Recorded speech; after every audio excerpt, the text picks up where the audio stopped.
اس کے زنا کی خبر کرنا یہ زنا سے بڑا گناہ.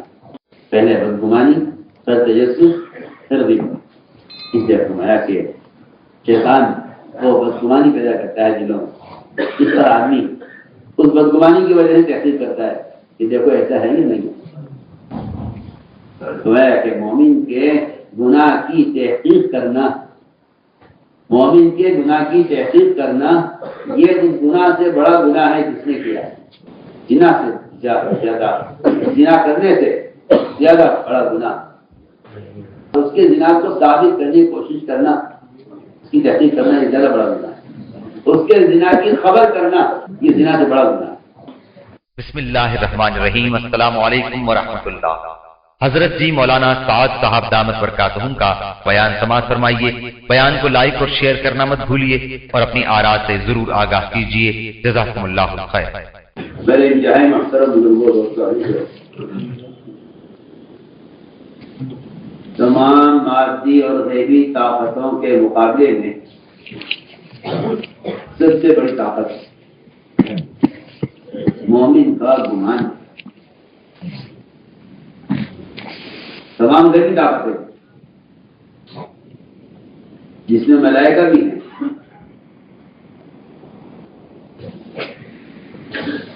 اور تمام ظاہری طاقتیں، ہوا کی طاقت، پانی کی طاقت، لوہے کی طاقت، آگ کی طاقت، اس کے علاوہ قیامت تک جتنی مادی طاقتیں بنائی جا سکے ان سب سے زیادہ طاقتور اور اس سے زیادہ مؤثر صرف مومن کا گمان ہے. کیا وجہ ہے؟ وجہ اس کی یہ ہے کہ اللہ رب العزت کسی بھی شکل میں اللہ تعالیٰ مومن کے ساتھ ایسے نہیں ہیں جیسے اللہ تعالیٰ مومن کے ساتھ مومن کے گمان پر مومن کے انا عند ظن عبدی بھی میں بذات خود میں اپنے بنائے ہوئے اسباب کے ذریعے نہیں، میں بذات خود مومن کے گمان کے ساتھ ہوں. یہ بات میں جو گمان اس لیے میں نے عرض کیا کہ سب سے بڑی طاقت اگر ہے تو مومن کا اللہ کی ذات کے ساتھ اپنا گمان درست کرنا ہے. اور سب سے بڑا شر اگر دنیا میں آ سکتا ہے امت کی اجتماعیت کو توڑنے کے لیے اور امت کے درمیان فسادات اور امت کے درمیان گریزیاں کرنے کے لیے، تو سب سے بڑا ذریعہ مومن کا مومن سے بدگمان ہونا ہے. اور سب سے بڑی مدد اور خیر آنے کا اگر کوئی راستہ ہے تو وہ مومن کا اللہ کی ذات کے ساتھ اور اللہ کے بندوں کے ساتھ گمان کا اچھا ہوتا ہے. اللہ تعالیٰ مومن کے گمان کو اس وقت دیکھتے ہیں جیسے کسی خطرے میں ہو اور نقصان اس کے سامنے ہو تو اللہ تعالیٰ مومن کے گمان کا اس وقت امتحان لیتے ہیں کہ اس وقت کا گمان ہمارے ساتھ کیا ہے. اگر ہم اچھے حالات میں اور اسباب کے درمیان اللہ کے ساتھ گمان ٹھیک کر لیں تو میں آپ کا مثال دیتا ہوں کہ اس میں گمان کا، اللہ کے ساتھ گمان کا کوئی کمال نہیں ہے. اللہ کے ساتھ گمان درست کرنے کا جو کمال ہے وہ انتہائی خطرے میں. اور یہ لازمی بات ہے کہ جب آپ کے پاس جان کے حفاظت کا کوئی انتظام نہ ہو، اللہ تعالیٰ ایسے وقت میں مومن گمان کو ٹول کے دیکھتے ہیں کہ اس وقت اس کا میں دوبارہ نہیں کروں، ہم بات کریں گے. یہ کوئی مادی شکل آدمی کے سامنے نہ ہو. اللہ تعالیٰ تو دیکھنا چاہتے ہیں اس وقت میرے بندے کا میرے ساتھ گمان کیسا ہے. میں ایک مثال کرتا ہوں. ابراہیم علیہ السلام کو آگ میں ڈالا گیا. ابراہیم علیہ السلام کو آگ میں ڈالا گیا. جب وہ آگ اور توپ کے درمیان فضا میں تھے، اس وقت جبرائیل نے اپنی مدد پیش کی کہ آپ چاہیں میرے ساتھ سمندر کا فرشتہ بھی ہے، میرے ساتھ پہاڑوں کا فرشتہ بھی ہے، آپ فرمائیں انہیں ابھی آگ کو یاد غائب کر دیں، اس آگ پر ایسا برسائیں اس آگ کا وجود ختم ہو جائے.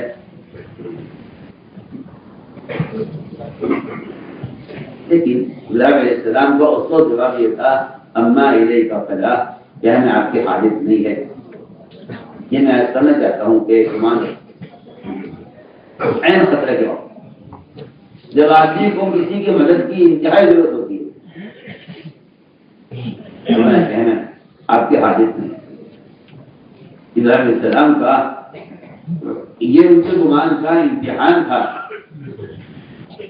جو آگ میں ڈالے جانے کے وقت ابراہیم علیہ السلام نے اللہ کے ساتھ گمان کیا کہ اللہ تعالیٰ ہمیں بچائیں گے، اللہ تعالیٰ ہمیں ضائع نہیں کریں گے.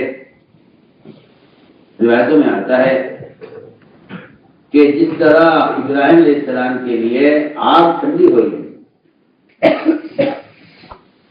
ان کے زبان پر، قیامت کے قریب جس دنیا میں وہ آخری انسان دنیا میں آئیں گے اور دجال ایک مسلمان کو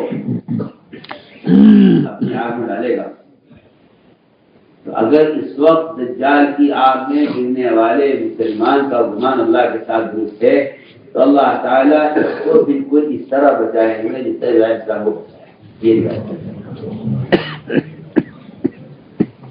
میں یہ بات کیوں کہہ رہا ہوں؟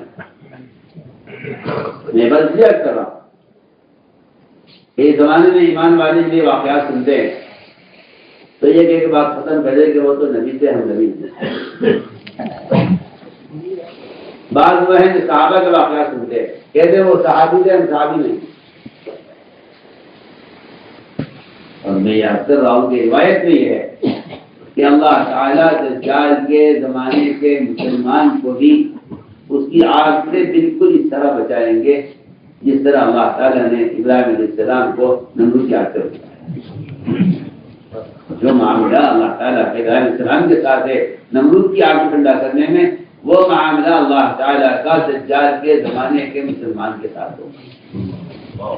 میں اس بات کو دو مثالیں رکھتی ہوں.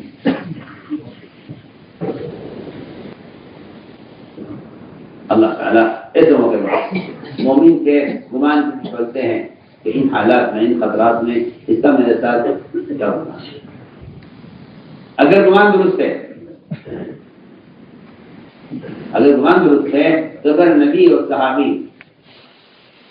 اور امتی کے ساتھ اللہ تعالیٰ کی مدد کے، اللہ تعالیٰ کی مدد کی مقدار برابر ہے. ایسا نہیں ہے کہ نبی کی مدد زیادہ ہو امتی کی کم ہو. میں آپ کہتا ہوں کہ اگر ابراہیم علیہ السلام کے لیے آگ ٹھنڈی ہوئی ہے تو آپ اس سے اندازہ کر لیجئے کہ ابو درداء کے گھر میں لگی ہوئی آگ بھی اسی طرح ان کے زبان پر ٹھنڈی ہوئی. اس کو چیزیں آپ سے کہا کہ آپ کے گھر میں آگ جل رہا ہے، میرا زبان اللہ کے ساتھ کیوں گھر میں آپ کی خبر کا یقین ہو. اگر میں آپ کی بات کا یقین کروں، آپ کی نظر کا یقین کروں تو مجھے خبر کا انکار کرنا ہوگا. اگر میں آپ کی نظر کا یقین کر لوں تو میرے پاس خبر ہے، یہ دعا پڑھ لے گا اور پر کوئی مصیبت نہیں آئے گی. میں نے وہ دعا پڑھی ہوئی ہے، اس سے میں اللہ کے ساتھ میرا گمان یہ میں کہتا ہوں کہ ان کے گھر کی آگ کے ٹھنڈا ہونے کا اور گھر کو نہ جلانے کا جو بنیادی سبب ہے وہ اللہ کے ساتھ گمان فرمایا کہ میں اپنے بندے کے گمان کے ساتھ ہوں. مجھے گمان کو سمجھانا ہے کہ گمان کیا ہے.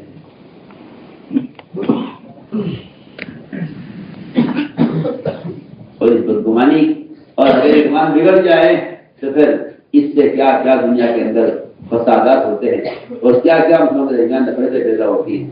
کرنا ہے. فرمایا کہ اللہ کے ساتھ گمان کی کرو، اللہ کے ساتھ گمان کی کرو، اللہ تعالیٰ بندے کے گمان کے مطابق کرے۔ حضور اکرم صلی اللہ علیہ وسلم مکہ مکرمہ سے چھپ کر نکلے اور کفار آپ کی تلاش میں آپ کے قریب تک پہنچ گئے۔ اس وقت نے فرمایا کہ ابو بکر بتلاؤ تمہارا گمان کیا ہے اس ذات کے ساتھ جو ہمارے ساتھ اس وقت اس رہا ہے، اس بارے میں تمہارا کیا ہوگا؟ تم کیا رائے رکھتے ہو اس وقت تمہارا کیا خیال ہے کہ جو ہمارے ساتھ اس رہا ہے اس کے بارے میں تمہارا کیا ہوگا؟ میں عرض کرتا ہوں کہ جب آدمی اسباب اور شکلوں کا محتاج اور اس کا عادی ہو جاتا ہے تو پھر وہ اس کے اپنے ذاتی تجربات بھی اس کو اللہ سے بدگمان کر دیتے ہیں کہ تجربہ تو یہ کہہ رہا ہے کہ یوں ہوگا، تو بس کسی چیز کے تجربے پر یہ سوچ لینا کہ ایسا ہوگا، یہ اللہ کے ساتھ بدگمانی کے لیے کافی۔ میں اس کی مثال کر بھارتی کی روایت ہے، ایک صاحب کو بخار ہوا، ایک صاحب کو بخار ہوا، حضور اکرم صلی اللہ علیہ وسلم عیادت کے لیے گئے، آپ نے کہا لا باس طہور، گھبرانے کی بات نہیں ہے اور یہ تم ٹھیک ہو جاؤ گے، اور یہ بخار تو تمہیں گناہوں سے پاک کرنے کے لیے آیا ہے۔ اس شخص نے کہا نہیں جی آپ کیا بات کر رہے ہیں، یہ بخار تو مجھے قبرستان لے جا کر چھوڑے، یہ تو گمان کی بات کر رہا ہوں۔ تجربہ یہ ہے اس بخار کا، یہ بخار اس کو قبرستان تک پہنچائے گا، یہ اس کا اپنا گمان تھا۔ آپ نے فرمایا کوئی گھبرانے کی بات نہیں، ٹھیک ہو جاؤ گے۔ اس نے کہا نہیں جی آپ کیا بات کر رہے ہیں، یہ تو وہ والا بخار ہے جو آدمی قبرستان تک پہنچائے گا۔ تو آپ نے فرمایا جواب میں فنعم اذن، پھر تو تمہارے لیے موت ہی درست ہے، تو تمہارے لیے مرنا ہی ٹھیک ہے، اس لیے کہ تمہارا گمان اس بخار سے مرنے کا ہے، سب تمہارے لیے موت ہی ٹھیک ہے۔ فنعم اذن، یہ آپ کا جواب ہے۔ ہم نے فرمایا کہ ایسی بات نہ کہو، ٹھیک ہے اگر تم نے اللہ کے ساتھ اس بخار سے موت کا گمان کر لیا ہے تو تمہارے لیے بہت گناہ۔ میں کہنا چاہتا ہوں کہ انسان کے اپنے تجربات یہ اللہ تعالیٰ سے اس کو بدگمان کرتے ہیں، اس کو اللہ سے بدگمان کرتے ہیں۔ یہ فرمایا کہ ہر حالت میں اللہ کے ساتھ گمان درست رکھو، چاہے کوئی آدمی اسباب کی بہتات میں ہو اور چاہے کوئی اسباب سے خالی ہو، لیکن اللہ کی ذات کے ساتھ مومن کا گمان اگر درست ہے تو اس سے بڑے مومن کے پاس کوئی طاقت نہیں ہے کہ فرمایا انا عند ظن عبدی بھی، کہ اس نے مجھے گمان کے ساتھ۔ بدگمانی کہاں سے پیدا ہوتی ہے؟ بدگمانی پیدا ہوتی ہے شیاطین کے وساوس سے۔ بدگمانی پیدا ہوتی ہے شیاطین کے وساوس سے۔ یہ شیاطین دلوں کے اندر وسوسے پیدا کرتے ہیں، اس سے بدگمانی۔ یہ کون بتا ہے یہاں اس کو بجائے بھائی کون ہے یہ؟ ادھر سے بات مسجد سے باہر نکال دیجیے، کان پکڑ کے شیطان کہیں گے یہاں بیٹھتا ہو اسے لے کر، اور پھر مجلس کے اندر خلل پیدا ہوتا ہے۔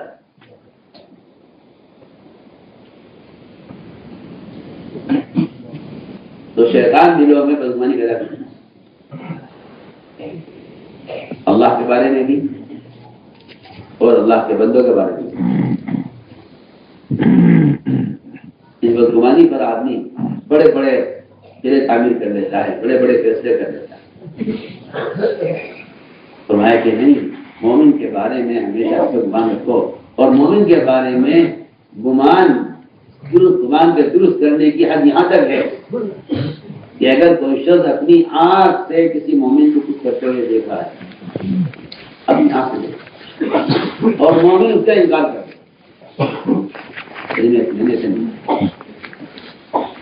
تو مومن کے ساتھ گمان درست کرنے کا تقاضا یہ ہے کہ آج یہ کہیں کہ میری آنکھ نے غلط دیکھا۔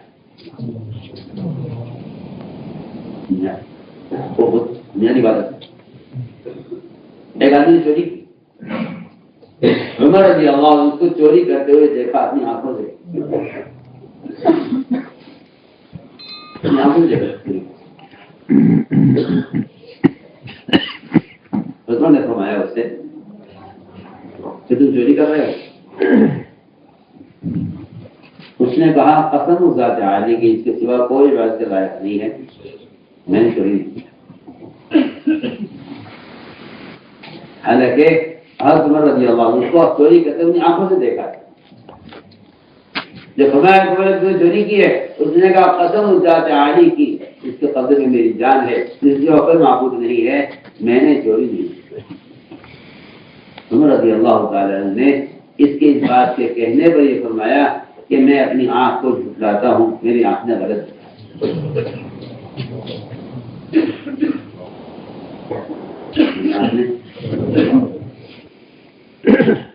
میں نے آنکھ نے غلط دیکھا، میں اپنی آنکھ کو جھٹلاتا ہوں، میری آنکھ نے غلط دیکھا۔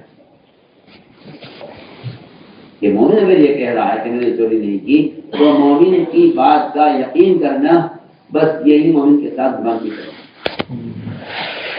زمین مومن صحیح بات۔ مومن کہہ رہا ہے کہ میں نے چوری نہیں کی تو میں اپنی آنکھ کو جھٹلاتا ہوں کہ میری آنکھ نے غلط منظر دیکھا۔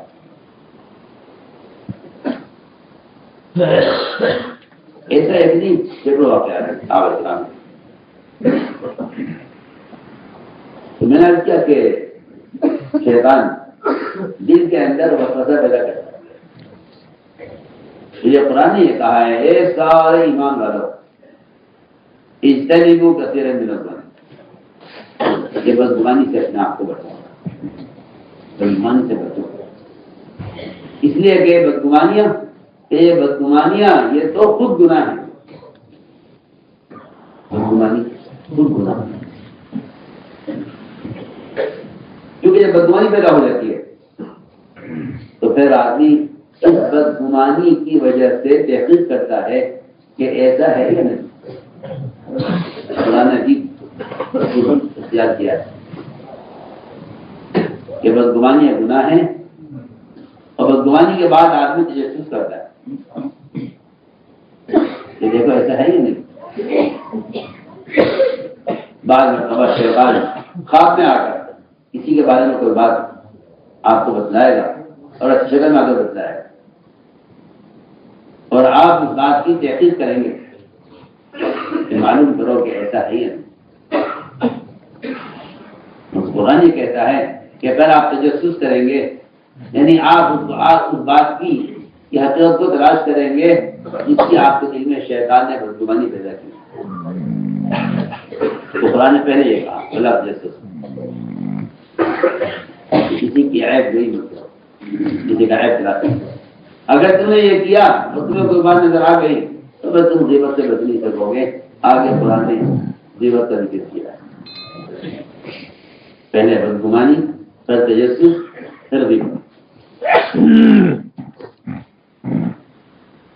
اس لیے فرمایا کہ شیطان وہ بدگمانی پیدا کرتا ہے دلوں میں، اس پر آدمی اس بدگمانی کی وجہ سے تحقیق کرتا ہے کہ دیکھو ایسا ہے یا نہیں۔ تو ہے کہ مومن کے گناہ کی تحقیق کرنا، مومن کے گناہ کی تحقیق کرنا یہ اس گناہ سے بڑا گناہ ہے جس نے کیا ہے۔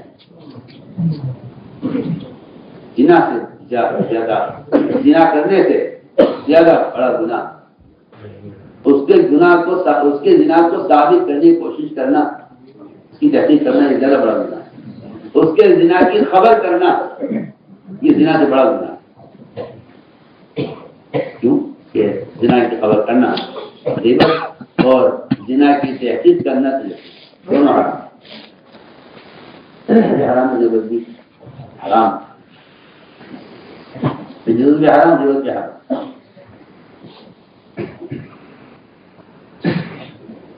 اس لیے میرے دوستوں ہمیں سیرت سے ان واقعات پر ضرور غور کرنا چاہیے کہ جس میں بتایا گیا ہے کہ تجسس کرنے سے لوگوں میں کتنا فساد پیدا ہوتا ہے۔ عمر رضی اللہ تعالیٰ عنہ رات کو پہرا دے رہے تھے گلیوں میں، اچانک دیکھا کہ رات کے درمیانے حصے میں کسی گھر کے اندر سے روشنی محسوس ہوئی، قریب ہوئے، اندر سے آوازیں آ رہی تھیں گانے ناچنے کی۔ عمر رضی اللہ تعالیٰ عنہ دیکھنے کے لیے اور گناہ کرنے والوں کو پکڑنے کے لیے، اور ظاہر بات ہے کہ عمر رضی اللہ عنہ مومنین ہیں، ان کے ذمہ تربیت کی ہے، اندر داخل ہوئے گھر میں، دیوار پھلان کر گھر میں داخل ہوئے، یعنی عمر رضی اللہ تعالیٰ نے کوشش کی اس کے کو گناہ کرتے ہوئے پکڑنے، کہ گناہ کرتے سے پکڑا جائے، دیکھے کیا اندر کیا ہو۔ اندر داخل ہو تو دیکھا کہ ایک بڑے میاں شراب پی رہا ہے اور گانے والی ایک گا رہی ہے، اور بڑے میاں اتنے مست تھے گناہ میں کہ ان کو عمر کے قریب آنے کا بھی احساس نہیں ہوا۔ عمر رضی اللہ تعالیٰ عنہ کو قریب پر پہنچ گئے۔ عمر نے فرمایا اچھا اس عمر میں، جبکہ قبر تمہارے قریب ہے، عمر تمہاری پوری ہو رہی ہے، تمہیں گناہ کر رہے ہو؟ بڑے میاں نے کہا عمر مجھے آپ سزا دینے میں جلدی مت کریں، اگر میں نے ایک گناہ کیا ہے کہ میں شراب پی رہا ہوں تو قرآن کی حکم کے خلاف کر رہا ہوں، لیکن عمر تم نے اس وقت ایک ساتھ 3 گناہ کیے ہیں جو تینوں گناہ قرآن کے خلاف ہیں، تینوں گناہ قرآن عمر تم نے پہلا گناہ یہ کیا ہے کہ تم نے گھر میں گھس کر میرا اعتراض کیا، دوسرا گناہ تم نے یہ کیا ہے کہ تم دروازے سے نہیں آئے، دیوار پھلان کر آئے ہو، جب تو قرآن کا حکم ابواب یہاں کے دروازوں سے آؤ۔ عمر تم نے تیسرا گناہ یہ کیا ہے کہ تم گھر میں بغیر اجازت کے آئے ہو، کہ قرآن کا حکم ہے کہ بغیر اجازت کے گھر میں داخل ہو جائے۔ عمر اگر میں نے ایک گناہ کیا ہے تم نے 3 گناہ کیے ہیں۔ عمر رضی اللہ تعالیٰ عنہ گھر سے ایسے ہچکیاں مار کر ہوتے ہوئے نکلے کہ اپنے رونے کی آواز کو چھپانے کے لیے اپنے کانٹوں سے چادر کو دبائے ہوئے تھے۔ باہر عبداللہ بن مسعود رضی اللہ تعالیٰ کھڑے ہوئے تھے، اور ان کو بتایا نہیں کہ میں نے گھر میں کیا دیکھا ہے۔ خاموشی کے ساتھ عمر رضی اللہ تعالیٰ عنہ واپس ہو گئے۔ عمر رضی اللہ تعالیٰ عنہ کو اپنی رعایا کے شراب پینے کا غم نہیں تھا، اس وقت عمر رضی اللہ عنہ کو اپنے 3 گناہوں کا غم تھا کہ عمر تیری ماں تجھے ضائع کر دے اور اللہ تیرے 3 گناہ معاف نہ کیے، تجسس کا گناہ، اعتراض کرنے کا گناہ، اور گھر بغیر کے آنے کا گناہ، اور دروازے سے آنے کے بجائے دیوار پھلان کر آنے کا گناہ۔ اگر یہ 3 گناہ اللہ نے تیرے معاف نہ کیے تو تجھے تیری ماں ضائع۔ عمر رضی اللہ عنہ نے اس رات کی بات کو ایسا چھپایا کہ بڑے میاں کی شراب پینے کی شکایت یا ان کی یہ غلطی کا کسی جگہ نہیں۔ ایک عرصہ گزر گیا، بڑی محنت چھوڑ دیا۔ بہت ہی گزرنے کے بعد خیال آیا بات پرانی ہو گئی ہے، حضرت عمر بھول گئے ہوں گے، ضرورت تو محفوظ چلتے ہیں، لیکن احتیاط کی بڑے میاں نے کہ حضرت عمر کی مجلس میں چھپ کر بیٹھے بہت پیچھے۔ حضرت عمر نے دیکھ لیا ان کو، میں بڑے میاں کو میرے پاس میں، بڑے میاں سمجھ گئے آج پورے مجمع کے سامنے بات کھلے گی اور آج شراب پینے کی سزا دی جائے گی۔ انہوں نے ان کو قریب کیا، اپنے ان کے کان میں ایک آیت عمر رضی اللہ تعالیٰ عنہ نے بڑے میاں کے کان میں کہ بڑے میاں میں نے اس رات کی بات کسی سے آج تک نہیں گئی، میں جانتا ہوں میرا اللہ جانتا ہے کیوں۔ بڑے میاں نے کہا عمر کان قریب کرو۔ بڑے میاں نے کان میں کہا اللہ گواہ ہے میں نے اس دن سے آج تک شراب نہیں۔ یہ تربیت کیسے ہوتی ہے؟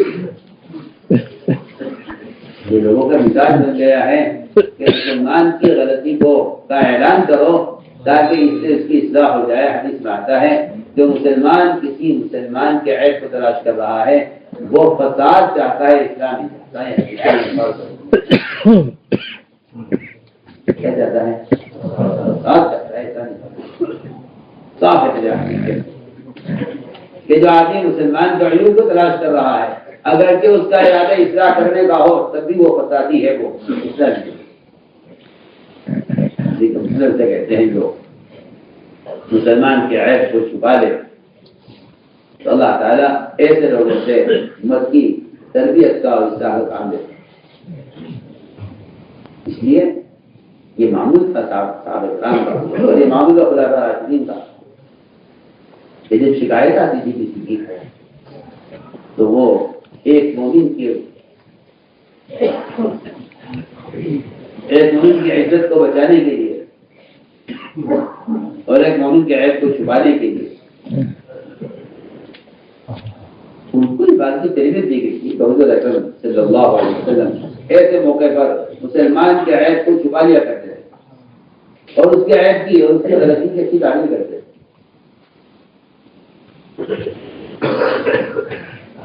ایک لڑکی سے رسول کے زمانے میں زنا ہو گیا،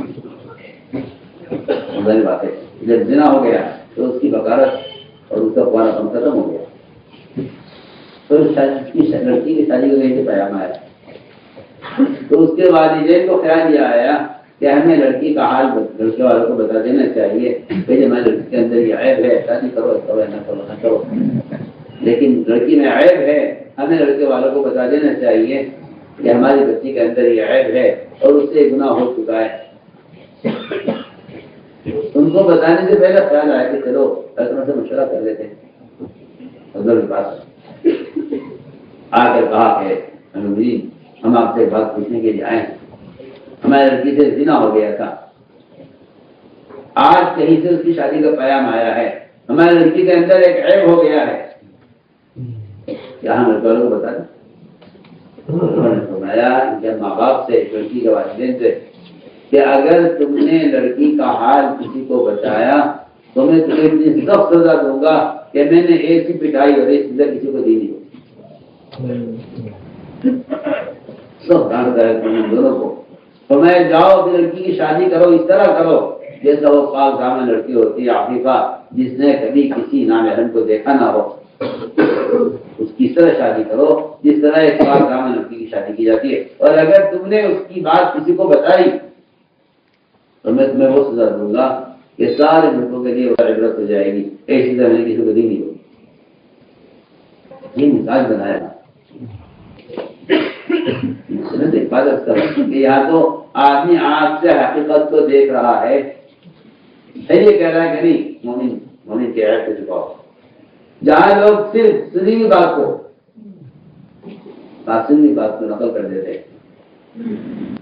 اور ڈرتے نہیں ہیں اللہ سے، حالانکہ یہاں لگا رہا ہے روایتوں میں کہ جو مسلمان کسی مسلمان کے ایسے عیب کو بیان کرے گا جو واقعی اس کے اندر پایا جاتا ہے تو اللہ تعالیٰ اس عیب بیان کرنے والوں کو موت نہیں دیں گے، یہ تب گناہ قدم گزرنا ہے۔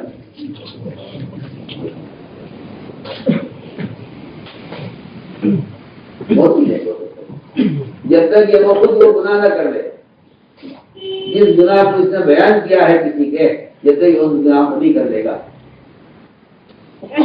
اللہ اس کو موت نہیں دے گا۔ ایسا ہونا چاہیے ہمارا کام تو خوبیوں پر نظر رکھنا اور خوبیاں دیکھنا ہے۔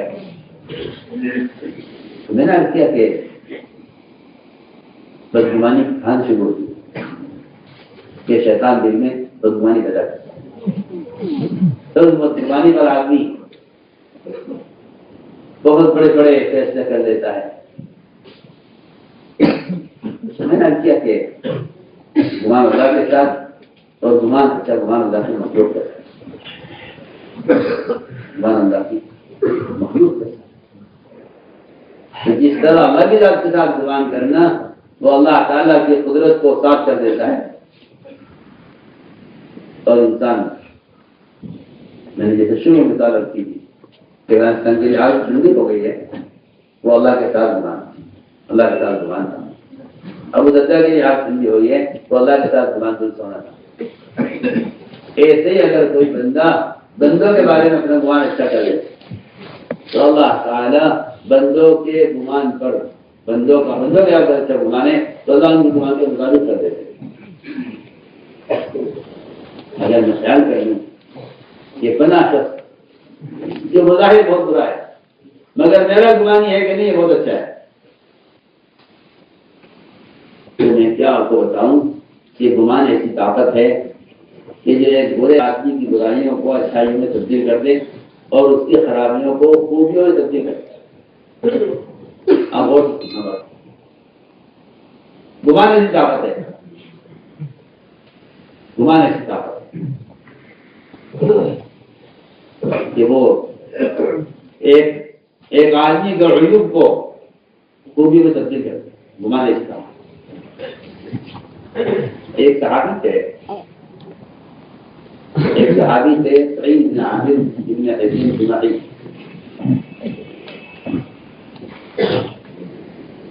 بہت عجیب قصہ ہے، بہت سی سننا. سعید بن عامر ابن حزیم جمعی ایک صحابی تھے. عمر رضی اللہ تعالی عنہ کو ملک شام کا امیر ہونا.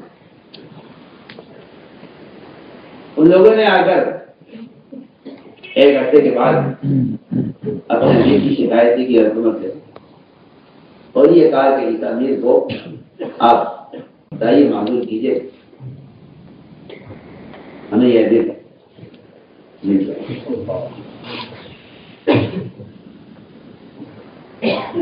پہلی بات میں کرتا ہوں آپ سے کہ اپنے ذمہ داروں کی اور اپنے عمرا کی اور اپنے ساتھیوں کی شکایت کرنا، یہ حدیث میں اس کی سخت ممانعت ہے. آپ صلی اللہ علیہ وسلم نے فرمایا کہ آپ کا سب سے بڑے مربی ہیں اور آپ کو جا کر لوگوں کا حال بتانا ضروری ہے تاکہ آپ اس کی اصلاح کریں.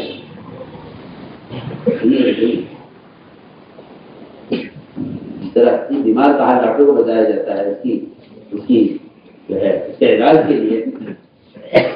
آپ تو امت کے معالج ہیں، مربی ہیں، لیکن آپ نے کیا فرمایا؟ صحیح روایت آپ نے فرمایا کہ کوئی شخص میرے صحابہ میں سے میرے کسی صحابی کی میرے پاس شکایت لے کرنا.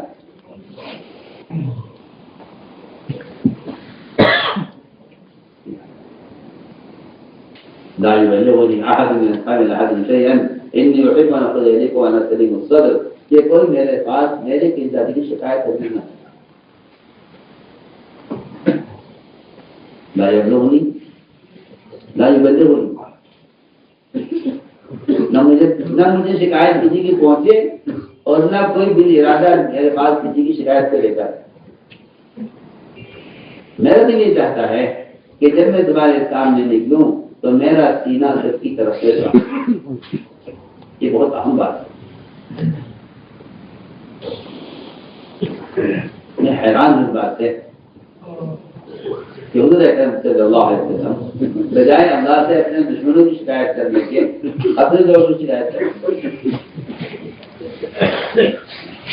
اور ساتھی اللہ تعالیٰ سے اپنے ساتھیوں کی شکایت کرتے ہیں. یعنی حیرت کی بات ہے. آپ صلی اللہ علیہ وسلم اپنے دشمنوں کی شکایت اللہ سے نہیں کر رہے اور ہم اپنے دوستوں کی شکایت اللہ سے کر دیتے ہیں.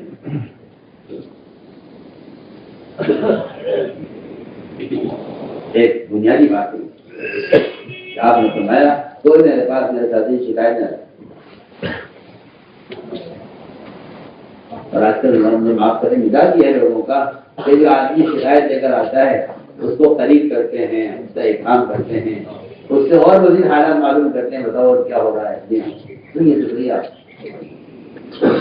یہاں شکایت کرنے والے کو قریب کیا جاتا ہے.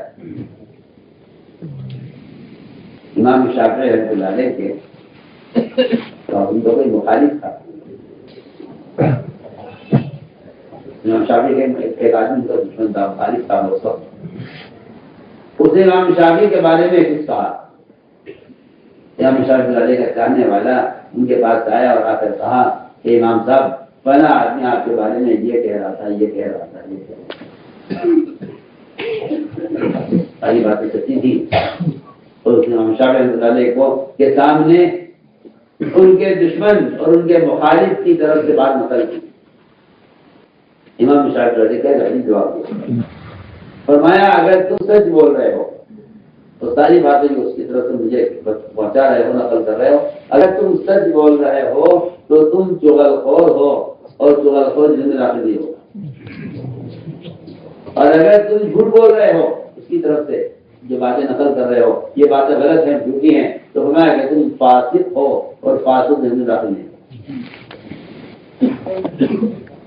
اب شکایت کرنے والے کو فرمایا کہ یہ تم چغل کرو اگر سچ بول رہے ہو اور اگر جھوٹ بول رہے ہو تو فاسق ہو.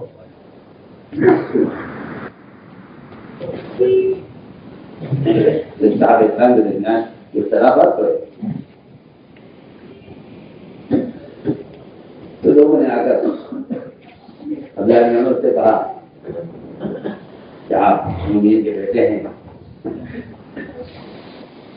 اور آ کے پوچھا کہ فلاں کے بارے میں آپ کو کیا ہے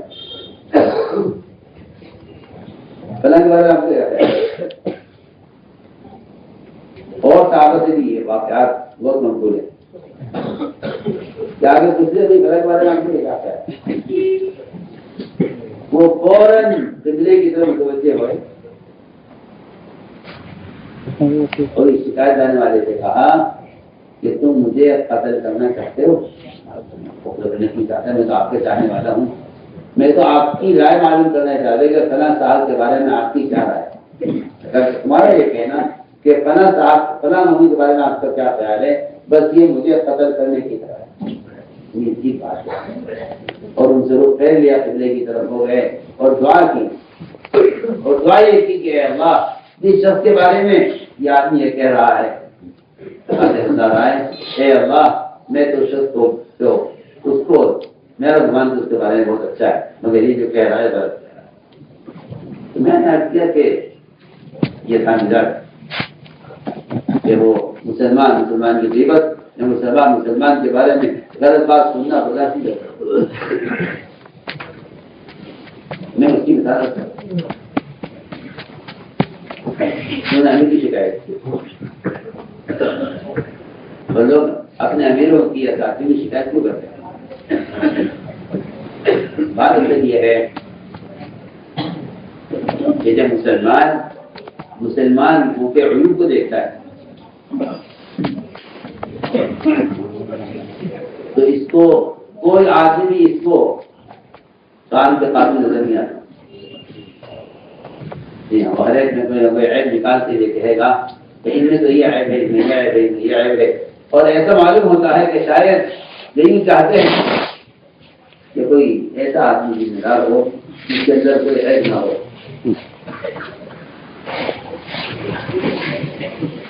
ہم ایک ملک کی شعور بنا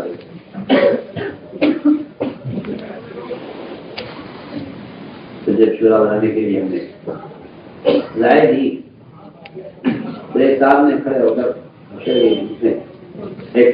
ہو کر زور سے کہا کہ یہ بتائیے کہ امیر کی صفات کیا ہونی چاہیے اور شورا میں لے جائے تو ان کی صفات کیا ہونی چاہیے. ان کا مقصد یہ تھا کہ ایسا آدمی ہو جس کے اندر کوئی عیب نہ ہو کوئی کمی نہ ہو. تو میں سمجھ گیا کہ ان کے سوال کا مقصد یہی ہے. تو میں نے اس کی بات شروع ہوتے ہی میں نے کہا کہ پہلی شرط یہ ہے کہ وہ امیر ہو یا وہ شورا میں ہو وہی پہلی شرط یہ کہ وہ فرشتہ ہونا چاہیے.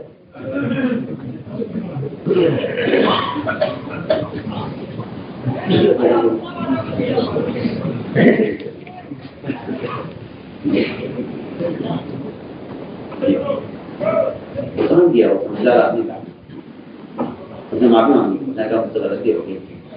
میں آپ کے اس جواب سے ہی سمجھ گیا ہوں.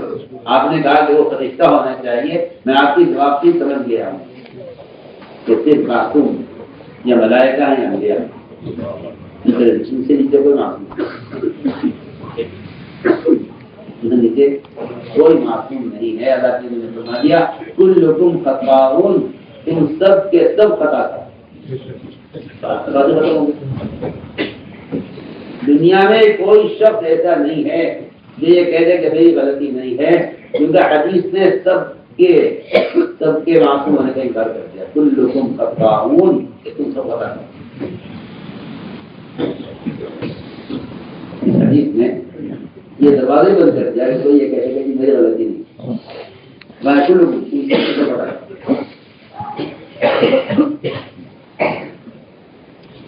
نے کیا ان سے کہ ہاں میری شرط یہ ہے کہ وہ امیر فرشتہ ہونا تو یہ ہے تو گزر ایسا ویسے ہوں ایسا ویسے ہوں ایسا ویسے ہوں ارے کہ وہ انسان بشر ہے. بہت سے مشرکین نے آپ صلی اللہ علیہ وسلم کو اس لیے نبی نہیں مانا کہ وہ یہ دیکھا کرتے تھے کہ ان کے تو بہت سے کام وہ ہیں جو ہم بھی کرتے ہیں, کھاتے بھی ہیں پیتے بھی ہیں بازار بھی جاتے ہیں صبح بھی خریدتے ہیں. تو کفار کہا کرتے تھے یہ کوئی رسول ہے, ان کی زندگی ہماری زندگی ضروریات میں برابر ہے, عبادت بھی جاتے ہیں صبح بھی خریدتے ہیں جس کا بھاؤ بھی کرتے ہیں. یہ کوئی رسول ہے اگر یہ اللہ کے رسول ہوتے تو ان کے لیے ایک باغ ہوتا یا ان کے لیے آسمان سے کھانا تیار اترتا. یہ کیوں بھوک کے لیے پریشان ہوتے ہیں اور یہ کیوں کوشش کرتے ہیں حاصل کرنے کی. جی ہاں, تو یہ بازار میں کیوں آتے ہیں اور یہ کیوں خریدتے ہیں. لہذا ہم ان کو رسول نہیں مانتے کیونکہ ان کا ضروریات کے پورا کرنے کا کی فکر ہماری بھی ایسی ہے تو ہم نے کیا پڑا یہ کفار کا کرتے ہیں. ہمارے حضرت رسول یہ بھی تو رسول ہے. تو میں نے عرض کیا کہ انہوں نے حضرت عمر رضی اللہ تعالیٰ سے اپنے امیت کی شکایت کی. عمر رضی اللہ تعالیٰ نے ہر شکایت کو سن کر کہا کہ یہ تو بہت بڑی شکایت ہے اور یہ تو امیت کے اندر بڑا عیب ہے. پھر اگلی شکایت کی کہا کہ اس سے بھی بڑی شکایت ہے. پھر تیسری شکایت کی کہا اس سے بڑی شکایت ہے. پھر چوتھی شکایت کی کہا اس سے بڑی شکایت. صحیح بات ہے کہ جب ایک علاقے کے لوگ آ کر امیر صاحب کی شکایت کریں گے تو لوگ سوچیں گے بیٹھ کے کسی لوگ نہیں ہے ہم کر تو ہٹا دو. رضی اللہ عنہ ان ساری شکایتوں کو سن کر حدیث غصہ ان ساری شکایتوں کو سن کر اللہ قدم سے ہوئے اس آدمی کے بارے میں میرے پاس یہ باتیں ہوگی مگر میرا گمان اس آدمی کے بارے میں اچھا ہے. تو میرے گمان کی داد رکھ کر میرے گمان کے مطابق تو اس پر قادر ہے کہ تو ان ساری خرابیوں کو خوبیوں میں تبدیل کر. ایک آدمی کی شکایتیں کی جا رہی ہیں حکمت ہمارے کہ ہاں بڑی بڑی شکایتیں ہیں اور بے عیب اس کے اندر. مگر میں کہنا چاہتا ہوں یہ مومن کے بارے میں اچھا مانتا ہے. دعا کیا اے اللہ جو کچھ جس نے بیان کیا میرے آدمی کے بارے میں اس کو میں نے امیر بنایا اے اللہ جو کچھ نے بیان کیا ہے تو ان کی ساری خرابیوں کو میرے گمان میں متعلق کر دے میرا گمان.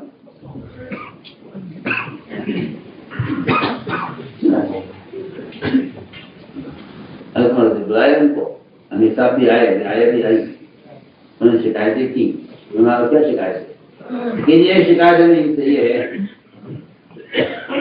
کہ یہ رات کو جلدی سو جاتے ہیں اور صبح تک درمیان میں اگر کوئی مسئلہ پیش آ جائے کوئی تقاضا پیش آ جائے تو یہ ملاقات نہیں کرتے ہیں دروازہ نہیں کرتے. بات پیش آ گئی. ایک شکایت میں ان سے یہ ہے کہ یہ مہینے میں ایک دن چھٹی کرتے ہیں. شکایت میں ان سے یہ ہے کہ یہ بیمار ہیں اچانک کسی دن بے ہوش ہو جاتے ہیں اور ایسے بے ہوش ہوتے ہیں کہ ہمیں یقین ہوا کہ یہ مر چکے ہیں. یہ بیمار نہیں ہے بیمار آ گئے. اور ایک بڑی شکایت میں ان سے یہ ہے کہ صبح سورج بلند ہونے تک یہ باہر نہیں نکلتے, بہت وقت گزر جاتا ہے اور ہم انتظار کرتے رہتے ہیں ان کے آنے کا اور یہ صبح سویرے سے کام نہیں شروع کرتے. ہمیں ان سے یہ شکایت ہے. انہوں نے فرمایا کہ بتاؤ صحیح کیا مسئلہ ہے. عابد نے کہا یہ میرے اللہ کے درمیان کے کچھ چیزیں ہیں آپ نے نفس لڑائی ہے. انہوں نے کہ نہیں میں تمہیں قسم دیتا ہوں حکم دیتا ہوں تمہیں کچھ بتانا. تعلیم بات یہ ہے، انہیں مجھ سے شکایت ہے کہ میں رات کو ان کی بات نہیں سنتا، میں نے پورا دن کی خدمت کے لیے حفاظت کیا ہوا ہے، لیکن رات میری حاجت کے ساتھ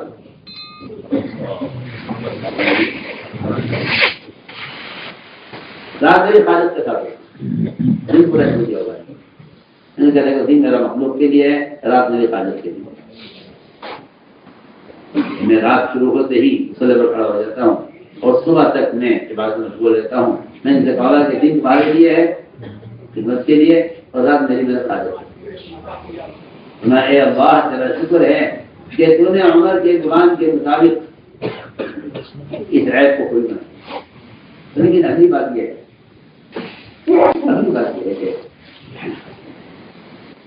کہ کیا بات ہے کہ تم اچانک بے ہوش ہو جاتے ہو۔ بات یہ ہے کہ میں جب اسلام نہیں لایا تھا اپنے کفر کے زمانے میں ایک صحابی کے قتل میں شریک تھا کفار کے ساتھ۔ ایک صحابی کے قتل میں شریک تھا کفار کے ساتھ۔ مجھے خیال آتا ہے کہ اللہ تعالیٰ پاک مجھ سے پوچھے کہ تم نے فلاں صحابی کو کیوں قتل کیا تھا، تو جب مجھے خیال آتا ہے اس کا کہ میں اللہ کے یہاں کیا جواب دوں گا، تو میں اس میں اس فکر میں بے ہوش ہو جاتا ہوں۔ زمانے جاہلیت کی بات میں یہ کیا بات ہے کہ تم صبح کو دیر سے آتے ہو؟ نہیں، میں مکہ مکرمہ سے مجھے مرد صاحب مجھے روانہ کیا امیر بنا کر، میرے ساتھ تو خادم نہیں تھا، میرا میری بیوی، میں صبح فجر کے بعد آٹا پیستا ہوں، پھر اسے گھومتا ہوں، پھر کھانا تیار کرتا ہوں۔ اس لیے کہ شریعت میں میری بیوی کا کھانا میرے دل میں کیا ہے، تو میرے دل سے کھانا نہیں، میں کھانا نہ بناتا ہوں، کھانا تیار کر کے اسے کھانا دے کر پھر میں باہر کرتا ہوں، کیونکہ میرے دل میں اللہ نے میرے دل میں کیا ہے کہ بیوی کا نفع اتنا میرے دل میں ہے، اس لیے نکلنے میں دیر ہو جاتی ہے۔ تمہاری کیا بات ہے کہ تم مہینے میں ایک چھٹی کرتے ہو؟ میں ایک کرتا مدینے سے لے کر چلا تھا جو بہت موٹا اور اونی کرتا ہے، آج تک میرے پاس وہی ایک کرتا ہے، میں مہینے میں ایک مرتبہ اس کو دھوتا ہوں، کیونکہ وہ اونی کرتا ہے تو وہ سوکھتا نہیں ہے، مجھے دن بھر ایک دن چاہیے ہوتا ہے مہینے میں اس کرتے کو دھو کر صاف کرنے کے لیے، اس کو پھر سکھانے کے لیے، یہ سوکھ کر سخت ہو جاتا ہے تو میں اس کو رگڑتا ہوں بیٹھ کر، جس سے نرم ہو جائے، بدن کو چبھے نہیں، تو مجھے اس میں ایک دن کی چھٹی مہینے مرتبہ چاہیے۔ تو میں نے تو یہ ساری شکایتیں اور یہ ساری خرابیاں ان کے گمان کی وجہ سے اللہ سے کہا، اللہ میرے ساتھی گرانے کی بات نہیں ہے، تو اس کے اس خرابی کو تم نے تبدیل کر دے، اور اس کی عیب کو اس کی اچھائی میں تبدیل کر میں آج کر گمان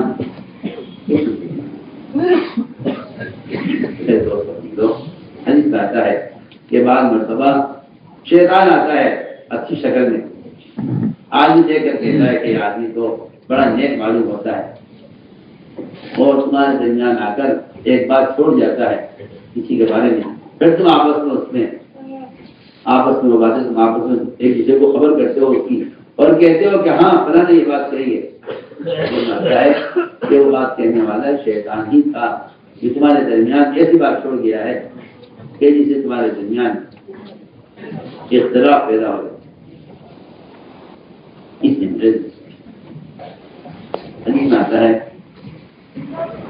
حدیث میں آتا ہے کہ ایک آدمی کے جوتا ہونے کی میں نے روایت ہوئی تھی شروع میں، یا کا وطن بڑی میں نے شروع میں یا کا وطن، اپنے آپ کو بدگمانی سے بچاؤ، اس لیے کہ جتنا بڑے سے بڑا جھوٹ بولا جا سکتا ہے دنیا میں، اس سب سے بڑا جھوٹ وہ مومن کے بارے میں بدگمانی، ان الظن اکذب الحدیث، سب سے بڑا جھوٹ مومن کے ساتھ بدگمانی، ان الظن اکذب الحدیث۔ یہ روایت کے الفاظ بتا رہے ہیں، ان الظن اکذب الحدیث کہ بدگمانی یہ تو تمام جھوٹوں میں سب سے بڑا ہے۔ اور اگلی روایت توجیہ ہے، فرمایا کہ ایک آدمی کے جھوٹا ہونے کے لیے اتنا کافی ہے کہ وہ سنی ہوئی بات کو آگے نقل کرے۔ میں واقف چاہتا ہوں ایک آدمی میں جھوٹا ہونے کے لیے اتنا کافی ہے کہ وہ سنی ہوئی بات کو آگے نقل کرے۔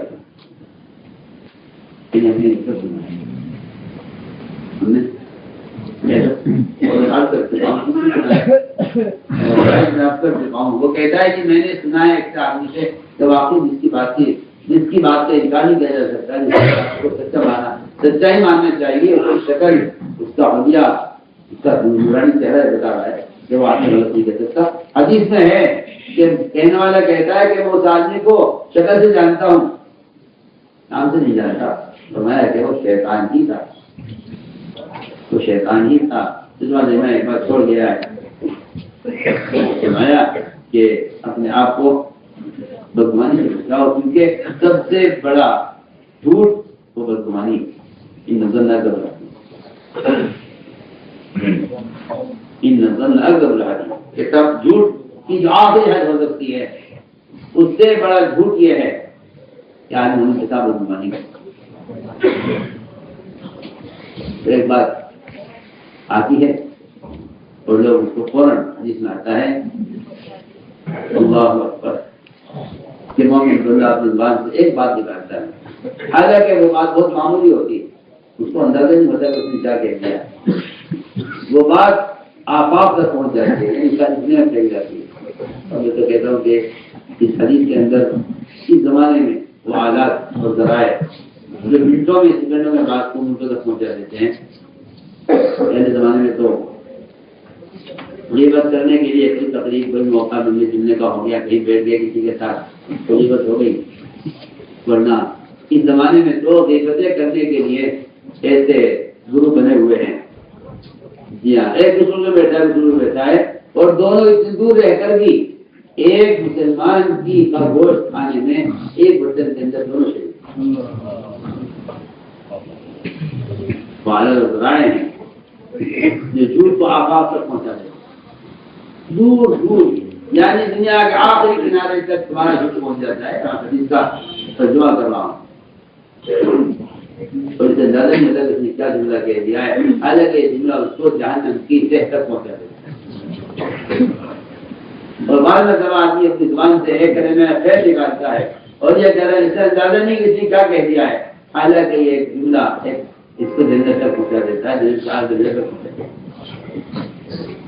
یہ فرمایا کہ آدمی زبان کھولتے ہوئے غور کرنے کا اٹھا کر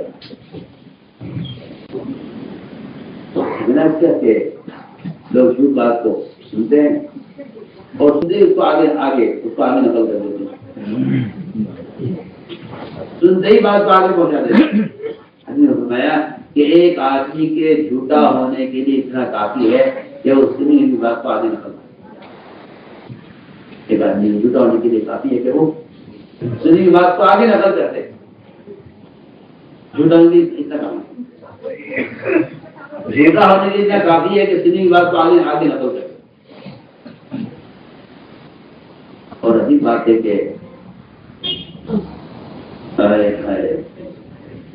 لوگ اچھی باتوں کو اتنا جلدی نقل نہیں کرتے، اتنا جلدی غلط باتوں کو نقل کرتے۔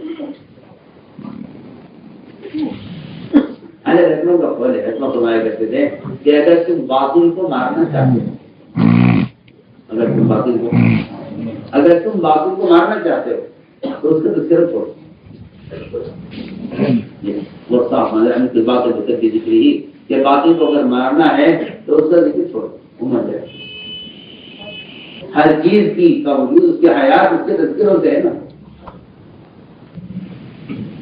تو لوگوں کو صاف بات ہے کہ کسی خیر کی بات کے نقل کرنے میں اتنا مزہ نہیں آتا جتنا مسلمان کے عیب کو بیان کرنے اور اس کو نقل کرنے میں مزہ آتا ہے۔ وجہ اس کی ہے کہ خیر کی بات کرنے سے تو آدمی کو محسوس نہیں ہوتا کہ اس نے کچھ کھایا ہے، لیکن یہ بات حدیث میں صراحتاً ہے بالکل کہ غیبت کرنے والا آدمی یقینی طور پر اپنے بھائی کا گوشت کھا، یقینی، یہ کوئی سہری بات نہیں۔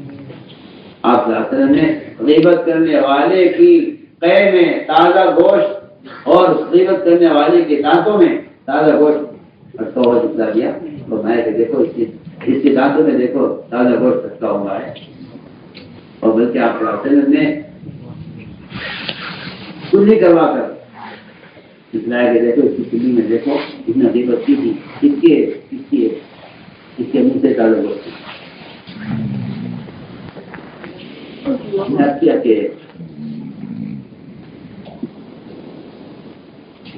سنی ہوئی بات کا آدمی آگے نہ پہنچا گیا. اس لیے ہمیں چاہیے کہ پہلی بات تو یہ ہے کہ اگر ان کے بارے میں کچھ سنا ہے تو اس کی تعلیم دو. کبھی مومن سے نہیں کر سکتا. میں شروع کر چکا ہوں کہ عمر رضی اللہ تعالیٰ نے چور کو چوری کرتے ہوئے دیکھ کر یہ فرمایا تھا. اس نے چوری کیا تو انکار کیا تو فرمایا کہ میرے آپ سے غلط دیکھا ہے. مومن کے بارے میں میرا گمان نہیں کہ وہ چوری کرے گا. اور اگر چوری کی بھی ہوتی اس نے اور وہ قسم کھا رہا ہے تو ہمیں اس کی بات کو قبول کرنا چاہیے. مومن اگر یہ کہے میں نے گناہ نہیں کیا تو اس کی بات کا یقین کرنا چاہیے بجائے اس کے کہ آپ کوشش کریں کہ اس کا گناہ ثابت ہو. بلکہ کوشش یہ کرو کہ اس کا گناہ ثابت ہو. آج بھی اللہ تعالیٰ کے یہاں چور لایا گیا بتائیے اس کو پوچھا کہ تم نے چوری کی ہے تو اس نے اعتراف کر دیا. اس کی چوری اس کے اعتراف کے باوجود ایسی بات فرمائی کہ جس سے چوری ثابت نہ ہو. وہ تو کہہ رہا ہے میں نے چوری کی ہے. حضرت علی فرمایا نہیں تو چوری نہیں کی ہے. حضرت علی فرمایا کہ اونٹ سارے ایک شکل کے ہوتے ہیں. تم نے اونٹ اپنا سمجھ کر خدا ہوگا وہ دوسرے کا نکلا اس لیے وہ چور کہہ دیا. اس نے کہا نہیں میں نے تو اپنا سمجھ کے میں نے اپنا سمجھ کے نہیں دوسرے کا سمجھ کے کھولا تھا. فرمایا کہ ٹھیک ہے بلاؤ جلاد کو. حضرت پھر چلے گئے. کچھ دیر کے بعد آئے فرمایا کیسے آنا ہوا. چور سے دوبارہ بات شروع کی ہے.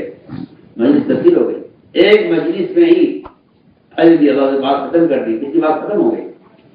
اگلی مجلس میں اس چور سے پوچھا کیا تم نے چوری کی ہے.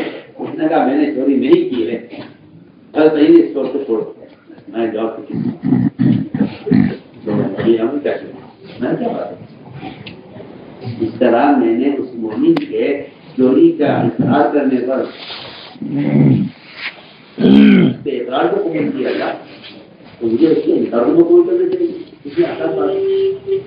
اگر مسلمان انکار کر رہا ہے چوری کا تو آپ قبول نہ کریں اور اگر وہ اعتراف کر رہا ہے چوری کرنے کا تو آپ قبول کر لیجیے. کیا بات ہے. آپ نے اس کا اعتراف کو قبول کیا ہے نا تو آپ اس انکار کو جو قبول کرنے چاہیے. بہت آسان بات ہے. یہ کیا بہتر ہے. جب وہ غلطی کا اعتراف کرے تو آپ کہتے ہیں ہاں ٹھیک ہے تم چور ہو. ایسا معلوم ہوتا ہے کہ تم مسلمان کو چور بنانا چاہتے ہو. چور بنانا یہ ہے اندر کا فساد. چاہے وہ کتنے بڑے اصلاح کرنے والے ہوں لیکن اگر ان کے دل میں مسلمان کو چور بنانا ہے تو پھر اس کا اپنا مطلب یہ ہے کہ مسلمان کی اصلاح اور مسلمان کی عزت کرتے ہیں. یہ واقعات بتا رہے ہیں کہ تب تو اس کے دل میں اس مسلمان کی عزت اور اس کا احترام اس کے دل میں نہیں کیونکہ اس نے اس کے چوری کے اعتراف کو تو وہ انکار کر رہا ہے تو چوری کو نہیں کہا.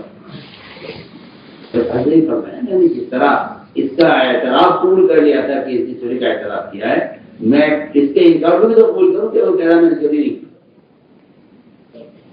کیا وجہ ہوئی ہوگی تو اس نے پہلے اعتراف کر لیا انکار کر رہا ہے. میں اس وجہ سے جاتا ہی نہیں. میں تو جس طرح اس کے اعتراف کا یقین کر رہا تھا ایسے میں اس کے انکار کا بھی یقین کرتا ہوں. میں نے کیا کہ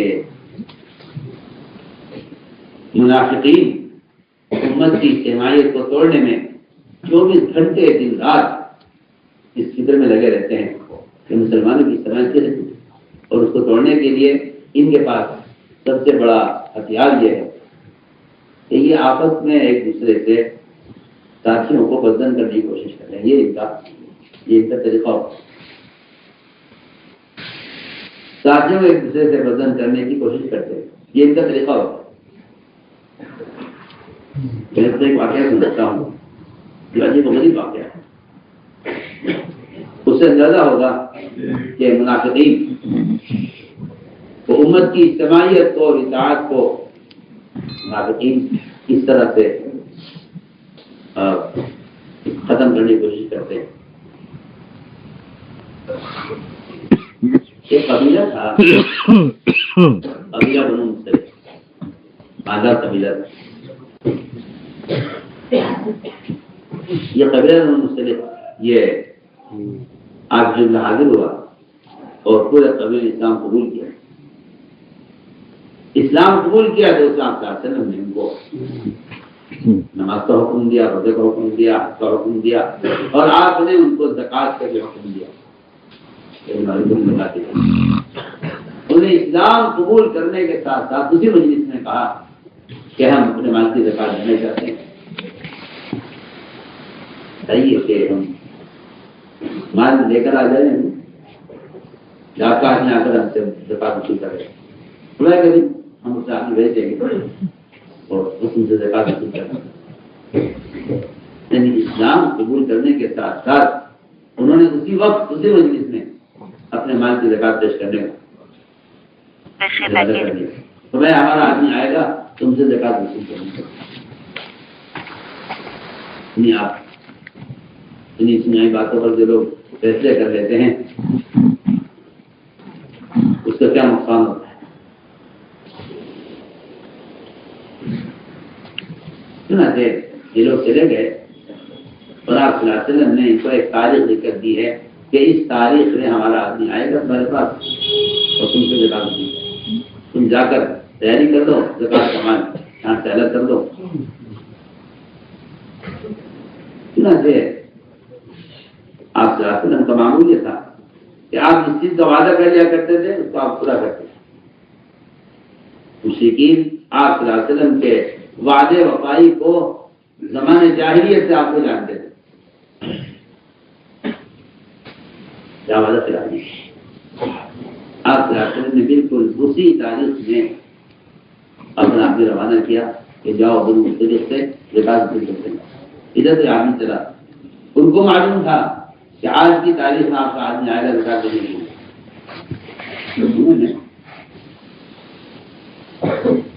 زکوٰۃ کا مال کر دیا اور آپ صلی اللہ علیہ وسلم کے داعی اور آپ کے زکوٰۃ وصول کرنے والے کے استقبال کے لیے وہ لوگ بستی سے باہر آ کر کھڑے ہو گئے. آپ صلی اللہ علیہ وسلم کا آدمی آئے گا ہم اس کے استقبال کریں گے.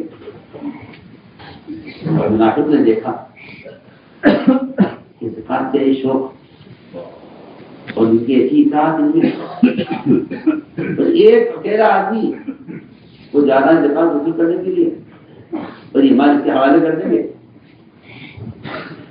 اس منافق کو اس اطاعت کو اور اجتماعیت کو اور زکوٰۃ کا فریضہ ادا کرنے کے شوق کو توڑنے کے لیے اس کے پاس کوئی اور راستہ نہیں تھا. اس نے ان صحابی کو راستے میں ان سے ملاقات کی. نہیں آپ ان سے ملاقات کیا اور ان کو بہت خیر خواہ بن کر ان کو سمجھایا اور یہ کہا دیکھیے میں آپ کو صحیح بات بتا رہا ہوں. آپ کہاں جا رہے ہیں؟ اس نے کہا میں زکوٰۃ وصول کرنے جا رہا ہوں. اس منافق نے یہ کہا کہ وہ سب گاؤں سے باہر کھڑے ہوئے ہیں آپ کو قتل کرنے کے لیے. آپ پہنچیں گے آپ کو قتل اور پورا قبیلہ زکوٰۃ دینے سے انکار کر رہا ہے. یہ منافق نے ان صحابی کو راستے میں عبادت اور میں آپ کا بڑا فیصلہ ہوں آپ بچ جائیے. دیکھیے وہاں آپ کے لیے خطرہ ہے. بات ہے ایک آدمی کسی کا فیصلہ بنے گا اس خطرے سے آگاہ کرے گا بتلائے گا کہ دیکھو آگے خطرہ ہے میں آپ کی خیر خائی کے لیے کہہ رہا ہوں. روایت میں آتا ہے کہ یہ صحابی آدھے راستے سے آدھے راستے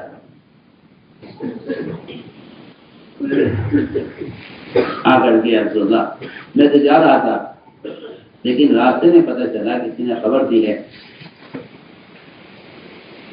کہ وہ لوگ میرے قتل کے لیے باہر کھڑے ہوئے ہیں، حالانکہ وہ استغفار کے لیے کھڑے تھے.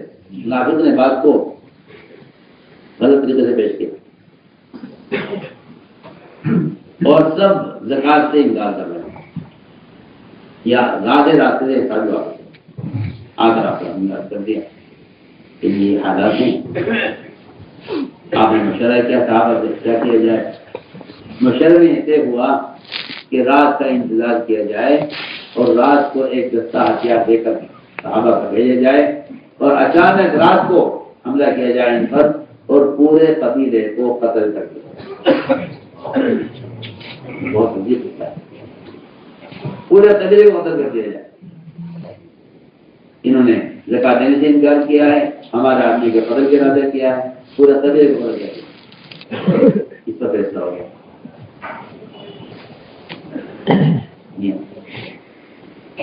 اس پر فیصلہ ہو گیا. جماعت تیار ہوئی، ہتھیار دے کر آپ نے روانہ کیا.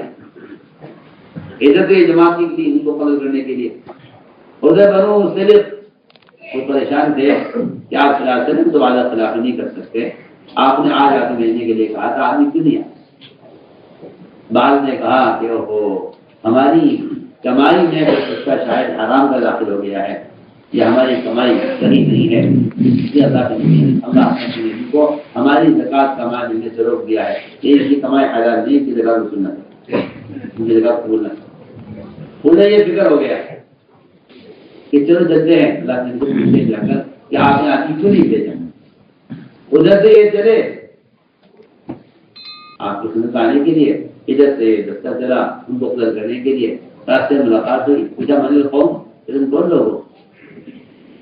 ہم تو بنو مختلف ہیں. تو تم کون ہو؟ ہم تو تمہیں قتل کرنے کے لیے آئے. کیوں؟ کیا بات ہو کہ تم نے یہ کہا ہے کہ زکات نہیں دیں گے اور تم نے اللہ کے نبی کا آدمی کو قتل کرنا چاہتے ہیں. دونوں آپس میں ملے، واپس ہوئے. اس پر آیت نازل ہوئی قرآن کی.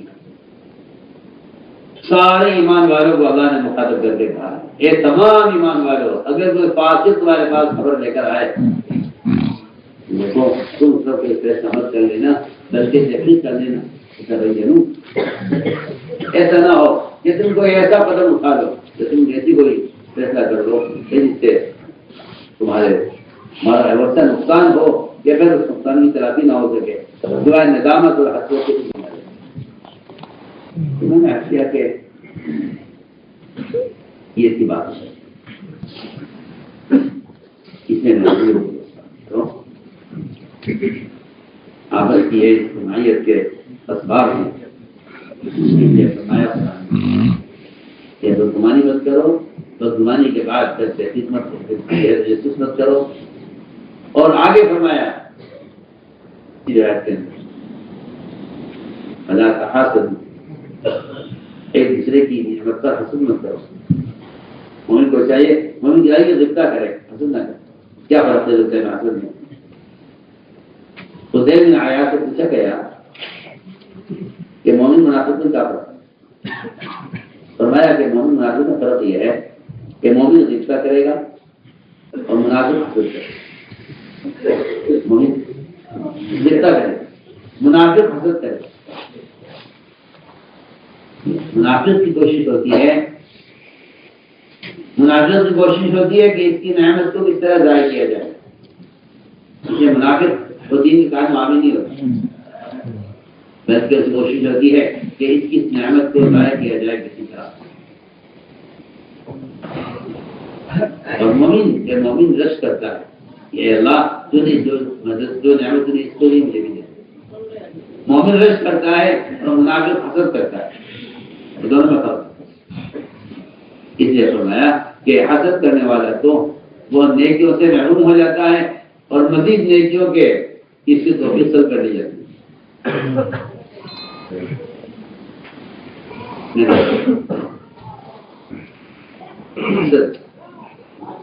حسد آدمی کو نعمت سے محروم کرے.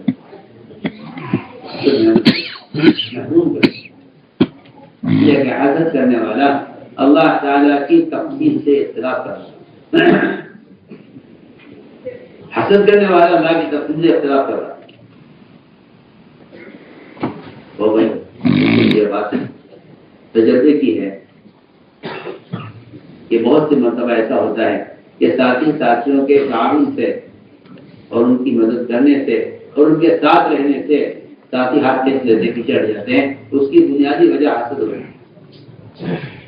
یعنی وجہ اس کی حسد ہوتا ہے. کیونکہ حسد کی یہ خاصیت ہے کہ حسد معاون نہیں بناتا، مقابل بنا دیتا ہے. حسد اور صحابہ اکرام کے بارے میں آیا ہے نا، اب بہت لوگ کہ دل بہت صاف، دل بہت صاف. وجہ یہ تھی کہ دلوں میں حسد اور کینہ نہیں تھا. کینہ نہیں تھا تو انتقام نہیں تھا. انتقام بولے چاہے تو کینہ ہوتا ہے. اور حسد نہیں تھا اس لیے وہ دوسروں کی نعمت پر حسد نہیں کرتے تھے، بلکہ کسی کو اگر کوئی درجہ کوئی مقام ملتا تھا صحابہ میں تو صحابہ ایسے صحابہ کے ساتھ رہنا پسند کرتے تھے تاکہ یہ صفت ہمارے منتقل ہو. اور ایسا محفوظ ہے یہ فرماتے تھے کہ ہم تو ہمارا تو کام ہی یہی ہے کہ مختلف مزاج، مختلف رنگ، مختلف ملک، مختلف زبان والوں کو ایک جماعت میں جمع کرنا چاہتے ہیں تاکہ ان کے درمیان سے طبقاتی فرق ختم ہو. یہ مقصد ہے ہمارا کہ مالدار اور غریب انہیں دونوں کو ایک جماعت میں جوڑا گیا ہے اس لیے تاکہ غریب کے اندر سے مالدار کے مال کا حصول ختم ہو اور اس مالدار کے اندر اس غریب آدمی کی مدد کا تقاضا پیدا ہو. ہم تو ان کو آپس میں ملاتے اس لیے ہیں تاکہ ان کی بات منتقل ہو. صحابہ اکرام کے مزاج تھا کہ جب وہ کسی کے بارے میں کوئی خیر کی بات سنتے تھے اس بات کی کوشش کرتے تھے کہ ہم اس کے ساتھ رہیں، ہم اس کے ساتھ رہیں. ہاں یہ نہیں کہ اس کو ہٹاؤ، یعنی اس کے ساتھ رہو. آپ صلی اللہ علیہ وسلم نے اپنے صحابہ میں سے بعض کے فضائل دارالحکومت نے بیان کیا. ایک مرتبہ آپ خوشی فرما تھے، صحابہ آپ کے پاس بچے ہوئے تھے. آپ نے فرمایا ابھی دیکھو تمہارے سامنے ایک جنتی آدمی آنے والا ہے.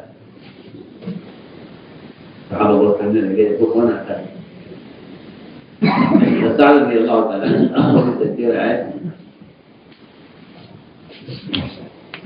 وضو کر کے آ رہے تھے، ان کی داڑھی سے پانی لپک رہا تھا وضو کا، اور بائیں ہاتھ میں جوتے لٹکائے ہوئے تھے اپنے. وہ آئے سامنے تو میں کہ آدمی جنتی. اگلا دن ہوا پھر اعلان ہوا، تیسرے دن ہوا پھر اعلان ہوا. 3 دن تک ان کے بارے میں اعلان ہوتا رہا کہ آدمی جنتی ہے. عبداللہ بن عامر آپ کو خیال ہوا اس آدمی کے اندر ایسی کیا خصلت ہے اور ایسے اس کے کیا معمولات ہیں، یہ آدمی جنتی ہے. تو چلو کوئی بہانہ کرے اس کے ساتھ رہنے کا. آ کر کہا کہ میں نے طے کر لیا ہے، میں گھر میں 3 دن تک جاؤں گا. آپ مجھے 3 دن میں گھر میں ٹھہرا لیں کہ ہاں ٹھہرا ہوتا گھر میں ٹھہرا لیا. مقصد یہ تھا کہ رات بھر جا کر دیکھوں گا کہ ان کی تہجد تلاوت عبادت کیسی ہوتی ہے، اور دن بھر ان کے ساتھ رہوں گا دیکھوں گا کہ یہ دن بھر کیا عمل کرتے ہیں اور جو یہ کہتے ہیں میں وہ کروں گا. فرماتے روایت کے اندر ہے کہ میں پوری رات جاگتا رہا. ابھی اٹھیں گے اور رضی اللہ تعالیٰ عشاء کی نماز پڑھ کر سوئے اور فجر کی نماز تک سوئے. نہ تعبیر پڑھی، نہ کوئی تلاوت کی، نہ کوئی عبادت کی. رات گزر گئی. مجھے خیال ہوا تھکے ہوئے ہوں گے شاید، آنکھ میں کھل سکی، چلو اگلی رات دیکھوں گا. اگلی رات پھر پوری رات دیکھتے رہے، رات کو سوئے، صبح تک سوتے رہے. تیسری رات پھر اسی طرح گزر گئی. یہ رات کو کوئی بات نہیں، کوئی عمل نہیں کیا کہ دن میں بھی میں ان کے ساتھ رہتا تھا، میں نے بھی ان کو بڑا عمل کرتے ہوئے نہیں دیکھا. تو کوئی وظیفہ پڑھتے ہوں یہ لمبا چوڑا، یا کوئی نفلی عبادت زیادہ کرتے ہوں. 3 دن میرے اسی طرح گزر گئے اور میری واپسی کا وقت ہو گیا. میں نے واپس چلتے چلتے کہہ دیا ان سے کہ میں نے تو آپ کو کچھ بڑا کام کرتے ہوئے دیکھا نہیں ہے، میں تو آپ کو جنتی سن کر آیا تھا کہ آپ جو کریں وہ میں بھی کروں گا، لیکن آپ کو بھی ایسا کام کرتے نہیں ہیں۔ آخر بتلائیے تو صحیح کہ اللہ کے رسول نے آپ کا جنت جو ہے اعلان کیسے کر دیا؟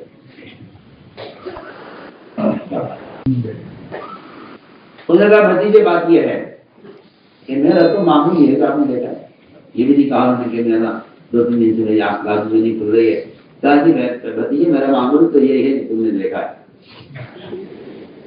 میں ان کے عمل کو حقیر سمجھ کر جب چلنے لگا تو مجھ سے کہا کہ ہاں دیکھو اتنی بات ضرور ہے کہ میرے اندر ایک صفت یہ ہے کہ اگر اللہ تعالیٰ نے کسی شخص کو کسی خیر سے نوازا ہے تو مجھے اس پر حاصل نہیں چاہیے، میں آپ کو یہ جو ساتھی میں کام میں تعاون نہیں کرتے، اور تعاون کرنا تو دل کی بات ہے، ان کے کام میں رکاوٹ بنتے ہیں، یہ صرف حسد کی بیماری اور کچھ نہیں ہے۔ اس بیماری کا علاج بھی ہے، کیا علاج بیماری؟ حسد کا علاج کیا ہے؟ کیا آدمی 2 کام کر لے اس کا حسد کا کیا حسد کی بیماری ختم ہو گئی؟ کیا کر لے؟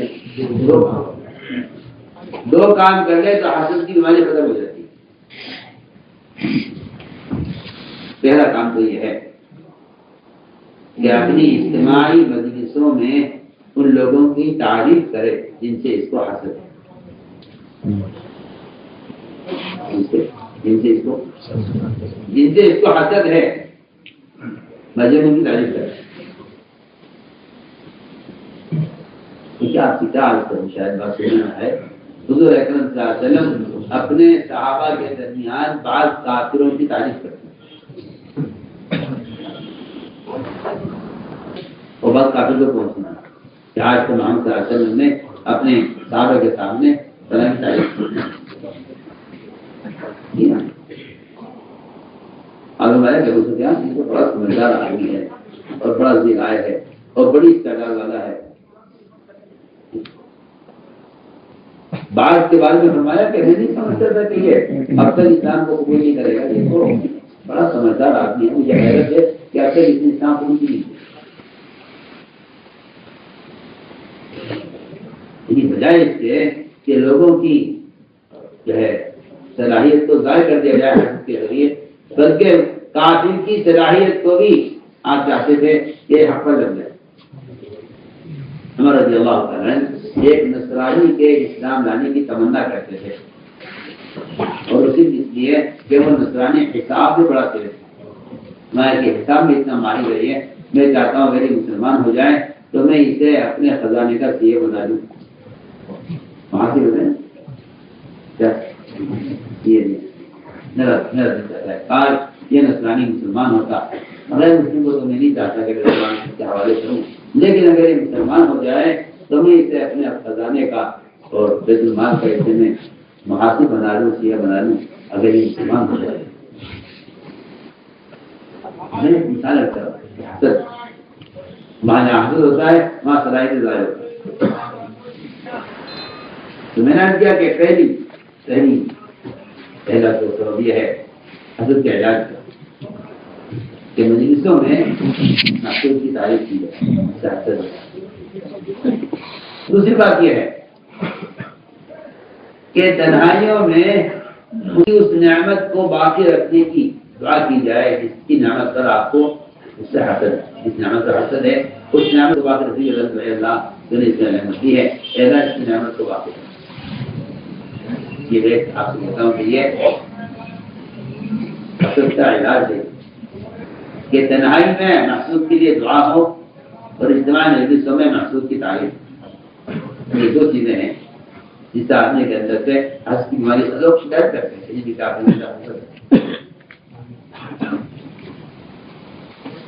حسد آدمی کو بالکل میدان سے باہر نکال دیتا ہے، کام کے میدان سے باہر نکال دیتا ہے۔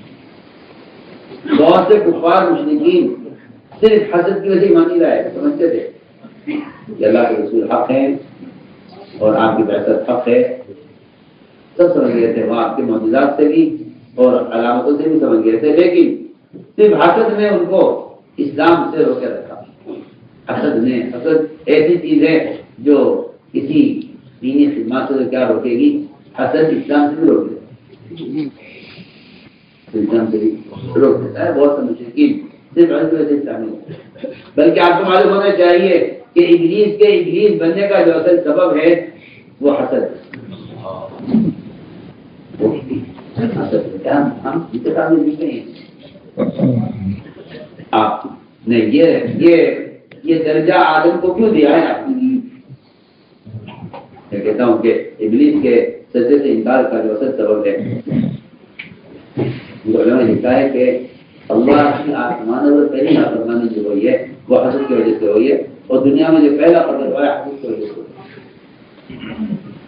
ہے۔ تھا کہ آج کی جو لڑکی ہے یہ بھائی کے نکاح میں کیسے آ گئی، اتنی خوبصورت لڑکی سے کیسے مل جائے گی، اس نے اس نے بھائی کو قتل کیا ہے اس حسد میں۔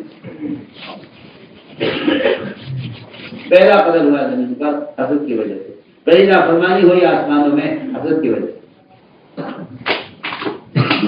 حسد آدمی کو خوبیوں سے اور خیر سے محروم کرتا ہے،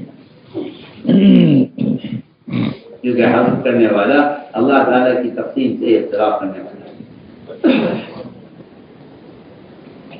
اس کے حساب معمولی تھا کہ اگر آپ کسی کو فضیلت دیتے آگے بڑھاتے تو صحابہ کرام کا مزاج یہ تھا کہ وہ ایسے لوگوں کے ساتھ رہنا پسند کرتے تھے۔ واقعہ ہے حضور اکرم صلی اللہ علیہ وسلم کے پاس ایک تلوار آئی، بڑی عمدہ تلوار، جمنی تلوار۔ ہمارے تلوار کو کون لے گا؟ اس تلوار کو کون لے گا؟ حضرت کھڑے ہوئے، ان کو نہیں ملی، اکبر کھڑے ہوئے، ان کو نہیں ملی۔ تیسرا اعلان ہوا اس تلوار کو کون لے گا؟ اس کا پتہ ہے ایک صحابی کھڑے رہے، پوچھ جان تلوار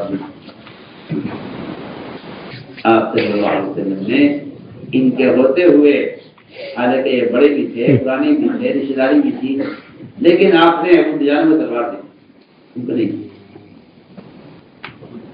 میں عرض کرتا ہوں کہ یہ اللہ کی طرف ایک آزمائش ہوتی ہے، ایک آزمائش ہوتی ہے اللہ کی طرف۔ پرانے کے ہوتے ہوئے، بڑوں کے ہوتے ہوئے اللہ تعالیٰ کسی موقع پر کوئی کام کسی چھوٹے سے کرے تو یہ امتحان ہوتا ہے کہ آیا یہ اختلاف کر کے میدان سے نکل جاتے ہیں، یہ اجتماعیت کو اور اطاعت کو مقدم کر کے یہ عزیز قرآن کیا ہے۔ وَكَذَلِكَ فَتَنَّا بَعْضَهُم بِبَعْضٍ لِيَقُولُوا أَهَٰؤُلَاءِ مَنَّ اللَّهُ عَلَيْهِم بَيْنَا أَلَيْسَ اللَّهُ بِعَلِيمٍ بِالشَّاكِرِينَ۔ یہ عجیب آیت ہے۔ اس آیت کو میں جو فتنے کا لفظ ہے وہ آزمائش ہے، کیا ہم اسے بھی آزمائش کریں گے؟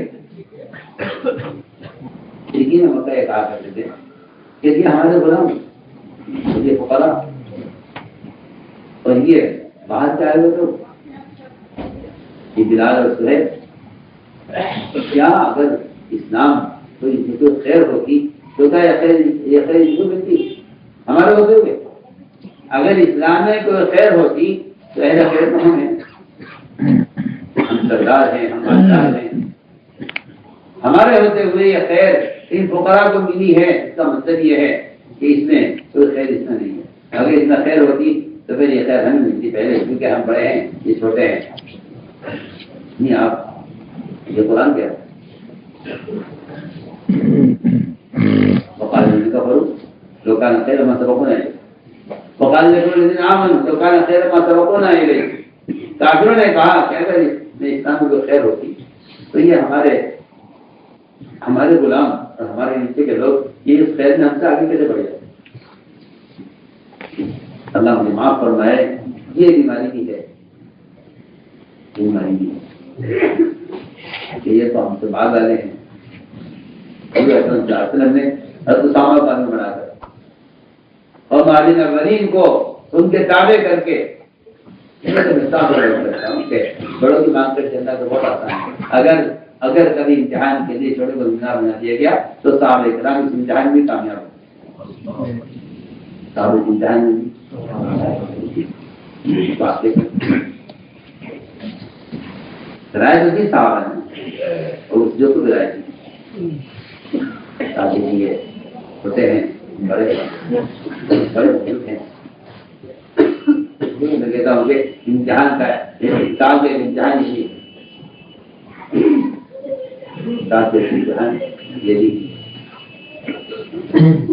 تو میرے دوستوں بزرگ یہ تھا اسلام کا مزاج کہ حسد نہیں کیا. جب ابو دجانہ صلی اللہ علیہ وسلم نکلے تو زبیر رضی اللہ تعالیٰ عنہ ان کے پیچھے پیچھے میدان میں گئے، خدا کے مقام دیکھا اور دیکھ کر یہ کہا کہ اللہ جانے، اللہ کے رسول جانے سے کیا کام لینا ہے. لیکن ان کے ساتھ رہے اور میدان میں اترے ان کے ساتھ ساتھ. ناراض ہو کر پیچھے نہیں بیٹھ گئے کہ ہم پہلے کھڑے ہوئے تھے، ہم نے پہلے نام کو پیش کیا تھا، اگر ہم سے آپ نے کام نہیں لیتے تو ہم کام چھوڑ دیں گے. نہیں، اس لیے میں نے عرض کیا کہ حسد آدمی کو مقابل بنا دیتا ہے، معامل نہیں بنا. تو کیا بنا دیتا ہے؟ جو معلوم نہ. میں ساری بات کا مطلب یہ ہے کہ سب سے بنیادی چیز وہ گمان ہے. اور یہ بات یاد رکھو کہ اللہ کے ساتھ گمان جیسا ہی ویسا ایمان. گمان ایمان ایک ہی چیز، صرف ایک. گمان ایمان ایک چیز ہے. اللہ کے ساتھ جیسا ایمان اللہ کے ساتھ پر ہوگا ایسا اللہ کے ساتھ گمان. اسے اللہ سے بدگمانی خود سے کر دیتی ہے. اللہ سے بدگمان کو شکلیں کر دیتی ہیں جن شکلوں کا آدمی یقین خرابی کی وجہ سے اصل سمجھ لیتا ہے، وہ شکل اللہ سے بدگمان کرتا ہے. یہ سب سے پہلا کام یہ ہے کہ اللہ کے ذات پر ایسا ایمان لاؤ جو ایمان اللہ کے ساتھ ایمان کو ٹھیک ہے. ایمان کے ساتھ ایمان اس لیے میرے یہ ساری محنت اور کوشش یہ اپنے ایمان کی تصدیق کی ہے.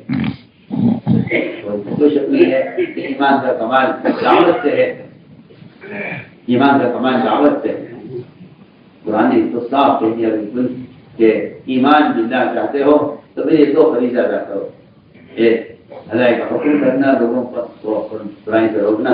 یہ دو بنیادی فریضے ہیں جس سے ایمان کی تکمیل ہوتی ہے. یہ دو بنیادی فریضے ہیں جس سے ایمان کی تکمیل ہوتی ہے. فرمایا کہ اب معروف و نہی منکر، یہی دو بنیادی فریضے ہیں جس سے ایمان کی تکمیل ہوتی ہے. اور یہ دو فریضے ایسے بدنی فریضے ہیں کہ ہمیں چاہیے کہ اس کے لیے خود اپنی ذات کو استعمال نقل حدیث کے جو احکام ہیں اور نقل حدیث کی جو فرضیت ہے اور نقل حدیث کے جو فضائل ہے وہ صحیح اسی لیے اس فریضے کو ادا کرنے کے لیے کہ جو حضور اکرم صلی اللہ علیہ وسلم نے اپنے ہر امتی کو دعوت کو اٹھایا، ہر امتی کو دعوت کو امت کے ذمہ فرض عین کیا تھا کہ اگر نقل حدیث میں کمی آئی تو پھر اللہ کے عذاب کو دعوت دینا ہے. اور یہ تک منصوب ہے کہ اس راستے میں نکلنے میں کوتاہی کرنا اسی کا عذاب. اس لیے کہ اللہ کا عذاب جب آ جاتا ہے عمومی طور پر جب امت کے اندر منکرات عام ہو جاتے ہیں. بات ہے کہ جب منکر سے روکا جائے گا تو پھر جب منکر ختم ہو جائے گا تو جو اسباب کے آنے کے ذرائع ہیں منکرات وہ عذاب تو ختم ہو جائیں گے. تو عذاب بتایا جائے گا روایت کے اندر ہے جو عذاب اللہ کے آسانہ مقدر ہو چکا ہے وہ مسلم آباد سے ہٹا دیا جاتا ہے. اس کا مقصد ہی یہی ہے کہ جب لوگوں کو منکرات سے ہٹا کر نیکیوں کی طرف لایا جائے گا تب جو عذاب اللہ کے آسانہ مقدر ہو چکا ہے اللہ عذاب کو ہٹا دے. اتنے میں زور پر مومن کے پاس دعوت اللہ سے بڑھ کر مومن کے پاس اس سے بڑا کوئی ہتھیار نہیں ہے اور اس سے بڑا کوئی دفاعی طاقت نہیں. ہر مسلمان کو دین کی دعوت کو دکھایا تھا تاکہ اس کا دین محفوظ رہے. کیونکہ قرآن یہ کہتا ہے کہ سب سے پختہ نظر اس شخص کا ہے جو دعوت عبادت کو جمع کر لے. ایسے آدمی کے اندر ضرورت پیدا ہوگی اپنے آپ کو مسلمان ظاہر کرنے کی. یہ ہے اپنے آپ کو مسلمان ظاہر کرنے کی طاقت اللہ کی قسم دعوت دیے بغیر حاصل نہیں ہو سکتی. کوئی سا بھی زمانہ ہو کوئی صحابہ ہو یہ تو بالکل پکی شک کی بات. اپنے آپ کو مسلمان ظاہر کرنا اس کا مطلب قول سے، اس کا تعلق قول سے نہیں ہے کہ مسلمان ایک مسلمان ایک مسلمان، اس کا تعلق اس کے عقیدے سے، اس کی عبادات سے، اس کے معاملات سے، اس کے اخلاق سے، اس کے معاشرے سے۔ میں کہتا ہوں اس مسلم کا تعلق اس کے سر سے لے کر پیر تک، اس کے حلیے سے اس کا تعلق ہے۔ یہ اپنے آپ کو مسلمان لگے مسلمان وقال اننی مسلم، اپنے عمل سے ثابت کرے کہ مسلمان۔ عالم یہ بھی اس سے قول مراد دیا گیا کہ فعل مراد دیا گیا،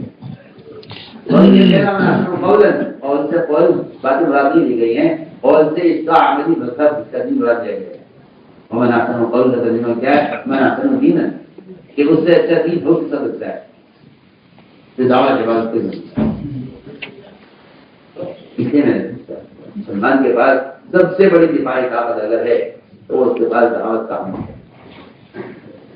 اس کے بغیر مسلمان اپنے دین پر ثابت قدم نہیں رہ سکتا۔ مسلمان کے دنیا میں رہنے کے صرف دو ہی ہوتے ہیں، یہ داعی بن کر رہے گا یا مدعو بن کر رہے گا۔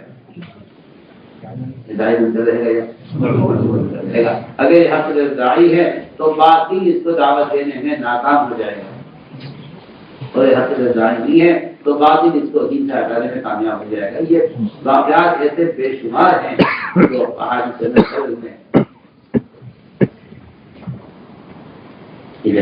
آدمی حد سے ظاہر ہوتا ہے، باقی اس کو دعوت دینے میں ناکام ہوتا ہے۔ آپ دیکھیے عبداللہ بن عمر رضی اللہ عنہ لاکھ کوشش کی روم کے بادشاہ نے کہ یہ کسی طرح نصرانی ہو جائیں، لیکن انہوں نے رد کر دیا۔ آدھا ملک لے لو، آدھی فوج لے لو، آدھی زمین تم لے لو، آدھا مال تم لے لو، پورا ملک تقسیم کر لو،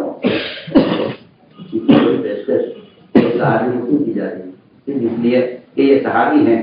اگر یہ نعوذ باللہ یہ گزر جاتے ہیں تو ایک پر ایک فرد نہیں ہے، یہ اس فرد کے ساتھ ایک مسئلہ مجموعہ ہے۔ آپ سے بہت کام کی بات ہے، آپ سے ایک آدمی سمجھتے ہیں، ہم ایک آدمی ایک عالم موقع بالکل نقل کر رہا ہوں، میں تم ایک آدمی سمجھتے ہو، ہم ایک آدمی کو ایک عالم سمجھتے۔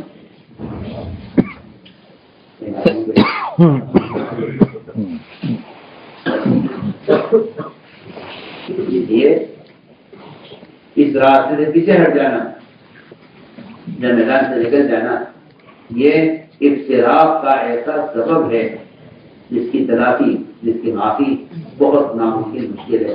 اللہ ہے کہ آدمی اپنی ذمہ داری پر واپس ورنہ امت میں اختلاف پیدا کرنا اس سے بڑا کوئی جرم نہیں، اس سے بڑا کوئی جرم نہیں۔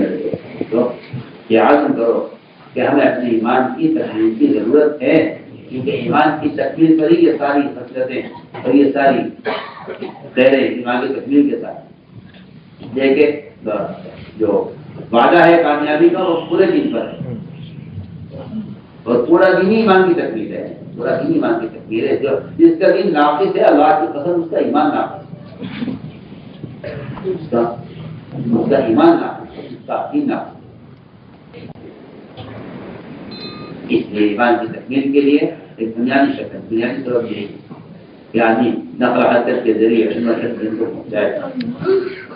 اس لیے کہ ایک معجزہ محسوس بھی ہے، اور قرآن کی آیت سے بات صاف ظاہر ہوتی ہے بات کہ دوسروں کو دعوت دیا بغیر ایمان کامل نہیں ہوتا، چاہے کوئی کتنا بڑا ولی سے بڑے سے بڑا ولی ہو، یا کتنے بڑے سے بڑا عابد اور زاہد اور متقی ہو، لیکن یہ بات خدا کی قسم حق ہے کہ دوسروں کو دعوت دیا بغیر ایمان کی تکمیل نہیں، چاہے وہ کتنا بھی عمل کرنے والے کیوں نہ۔ ہمیں معروف میں منکر منکرات سے بچنا اور خود اپنے راستے نیکیوں کا کرنا، یہ ایمان کی تکمیل کے لیے کافی نہیں ہے۔ اپنی ذات سے ہر نیک عمل کرنا، اپنی ذات سے ہر منکر سے بچنا، اس ایمان کی تکمیل نہیں، اس ایمان کی تکمیل نہیں۔ عمل بالمعروف یعنی معروفات کا عمل کرنا،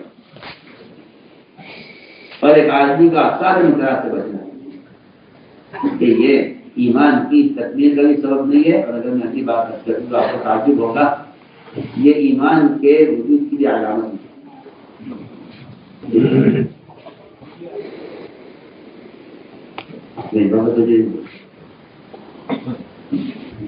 آپ اگر کوئی گناہ آپ سے نہیں ہوتا یا آپ سارے اعمال خیر کرتے ہیں، لیکن آپ کسی دوسرے کو منکر کرتا ہوا دیکھ کر اس کو منکر سے نہیں روکتے، یا آپ کسی آدمی کو نماز ضائع کرتے ہوئے دیکھ کر اسے نماز نہیں کرتے، تو آپ کا ایمان اگر صرف آپ کو منکر کو دیکھ کر دل کا غم ہوتا ہے لیکن آپ زبان سے ہاتھ سے منہ نہیں روکتے، تو آپ کا ایمان حدیث کی روشنی میں الفاظ میں سب سے کمزور ضعیف ترین ایمان ہے۔ یہی بھی نہیں فرمایا یہ کہ آپ ذاتی کے سارے اعمال کریں تو آپ کا ایمان کامل ہے، کہیں ثابت یہ حدیث کو غور کیجیے کہ اگر آپ منکر کو دیکھ کر دل سے غمگین ہو رہے ہیں، صرف زبانی کھول رہے ہیں، تو آپ کا ایمان سب سے کمزور درجے کا ہے۔ اور اگر آپ دل سے منکر کو دیکھ کر آپ کا دل میں غم نہیں ہوا یا آپ کا دل نہ دکھا منکر کو دیکھ کر، تو حدیث ہے کہ آپ کے دل میں ایمان کا ذرہ بھی نہیں بتائیے آپ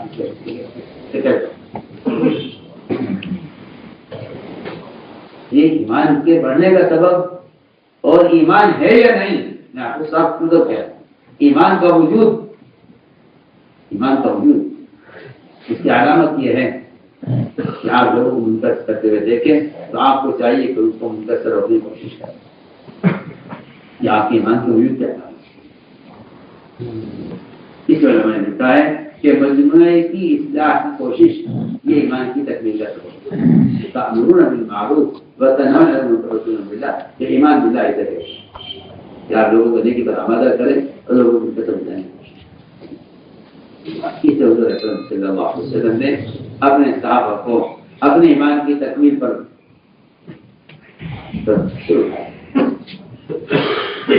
محفوظ ہے۔ ہر سال 4 مہینے اس راستے میں نکلنے کو اگر زندگی نہ بنایا تو ایمان کو مزہ نہیں کر سکتے۔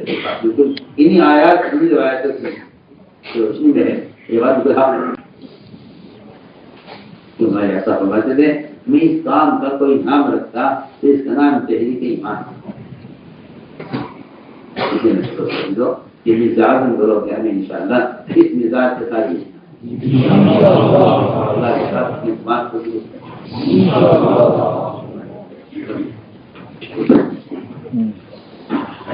جو علماء سال لگا سال کے لیے اور جو پہلے سال کے لیے وہ پہلے لگ رہا ہے، اور جن کی 3 مرتبہ 4 ماہ لگے ہیں وہ 5 ماہ کے لیے بتائیں کھڑے ہو کر بتائیں، ہمت کریں سب نام لکھانے کے لیے کھڑے ہو کر وہ بیٹھے ہیں ماشاء اللہ۔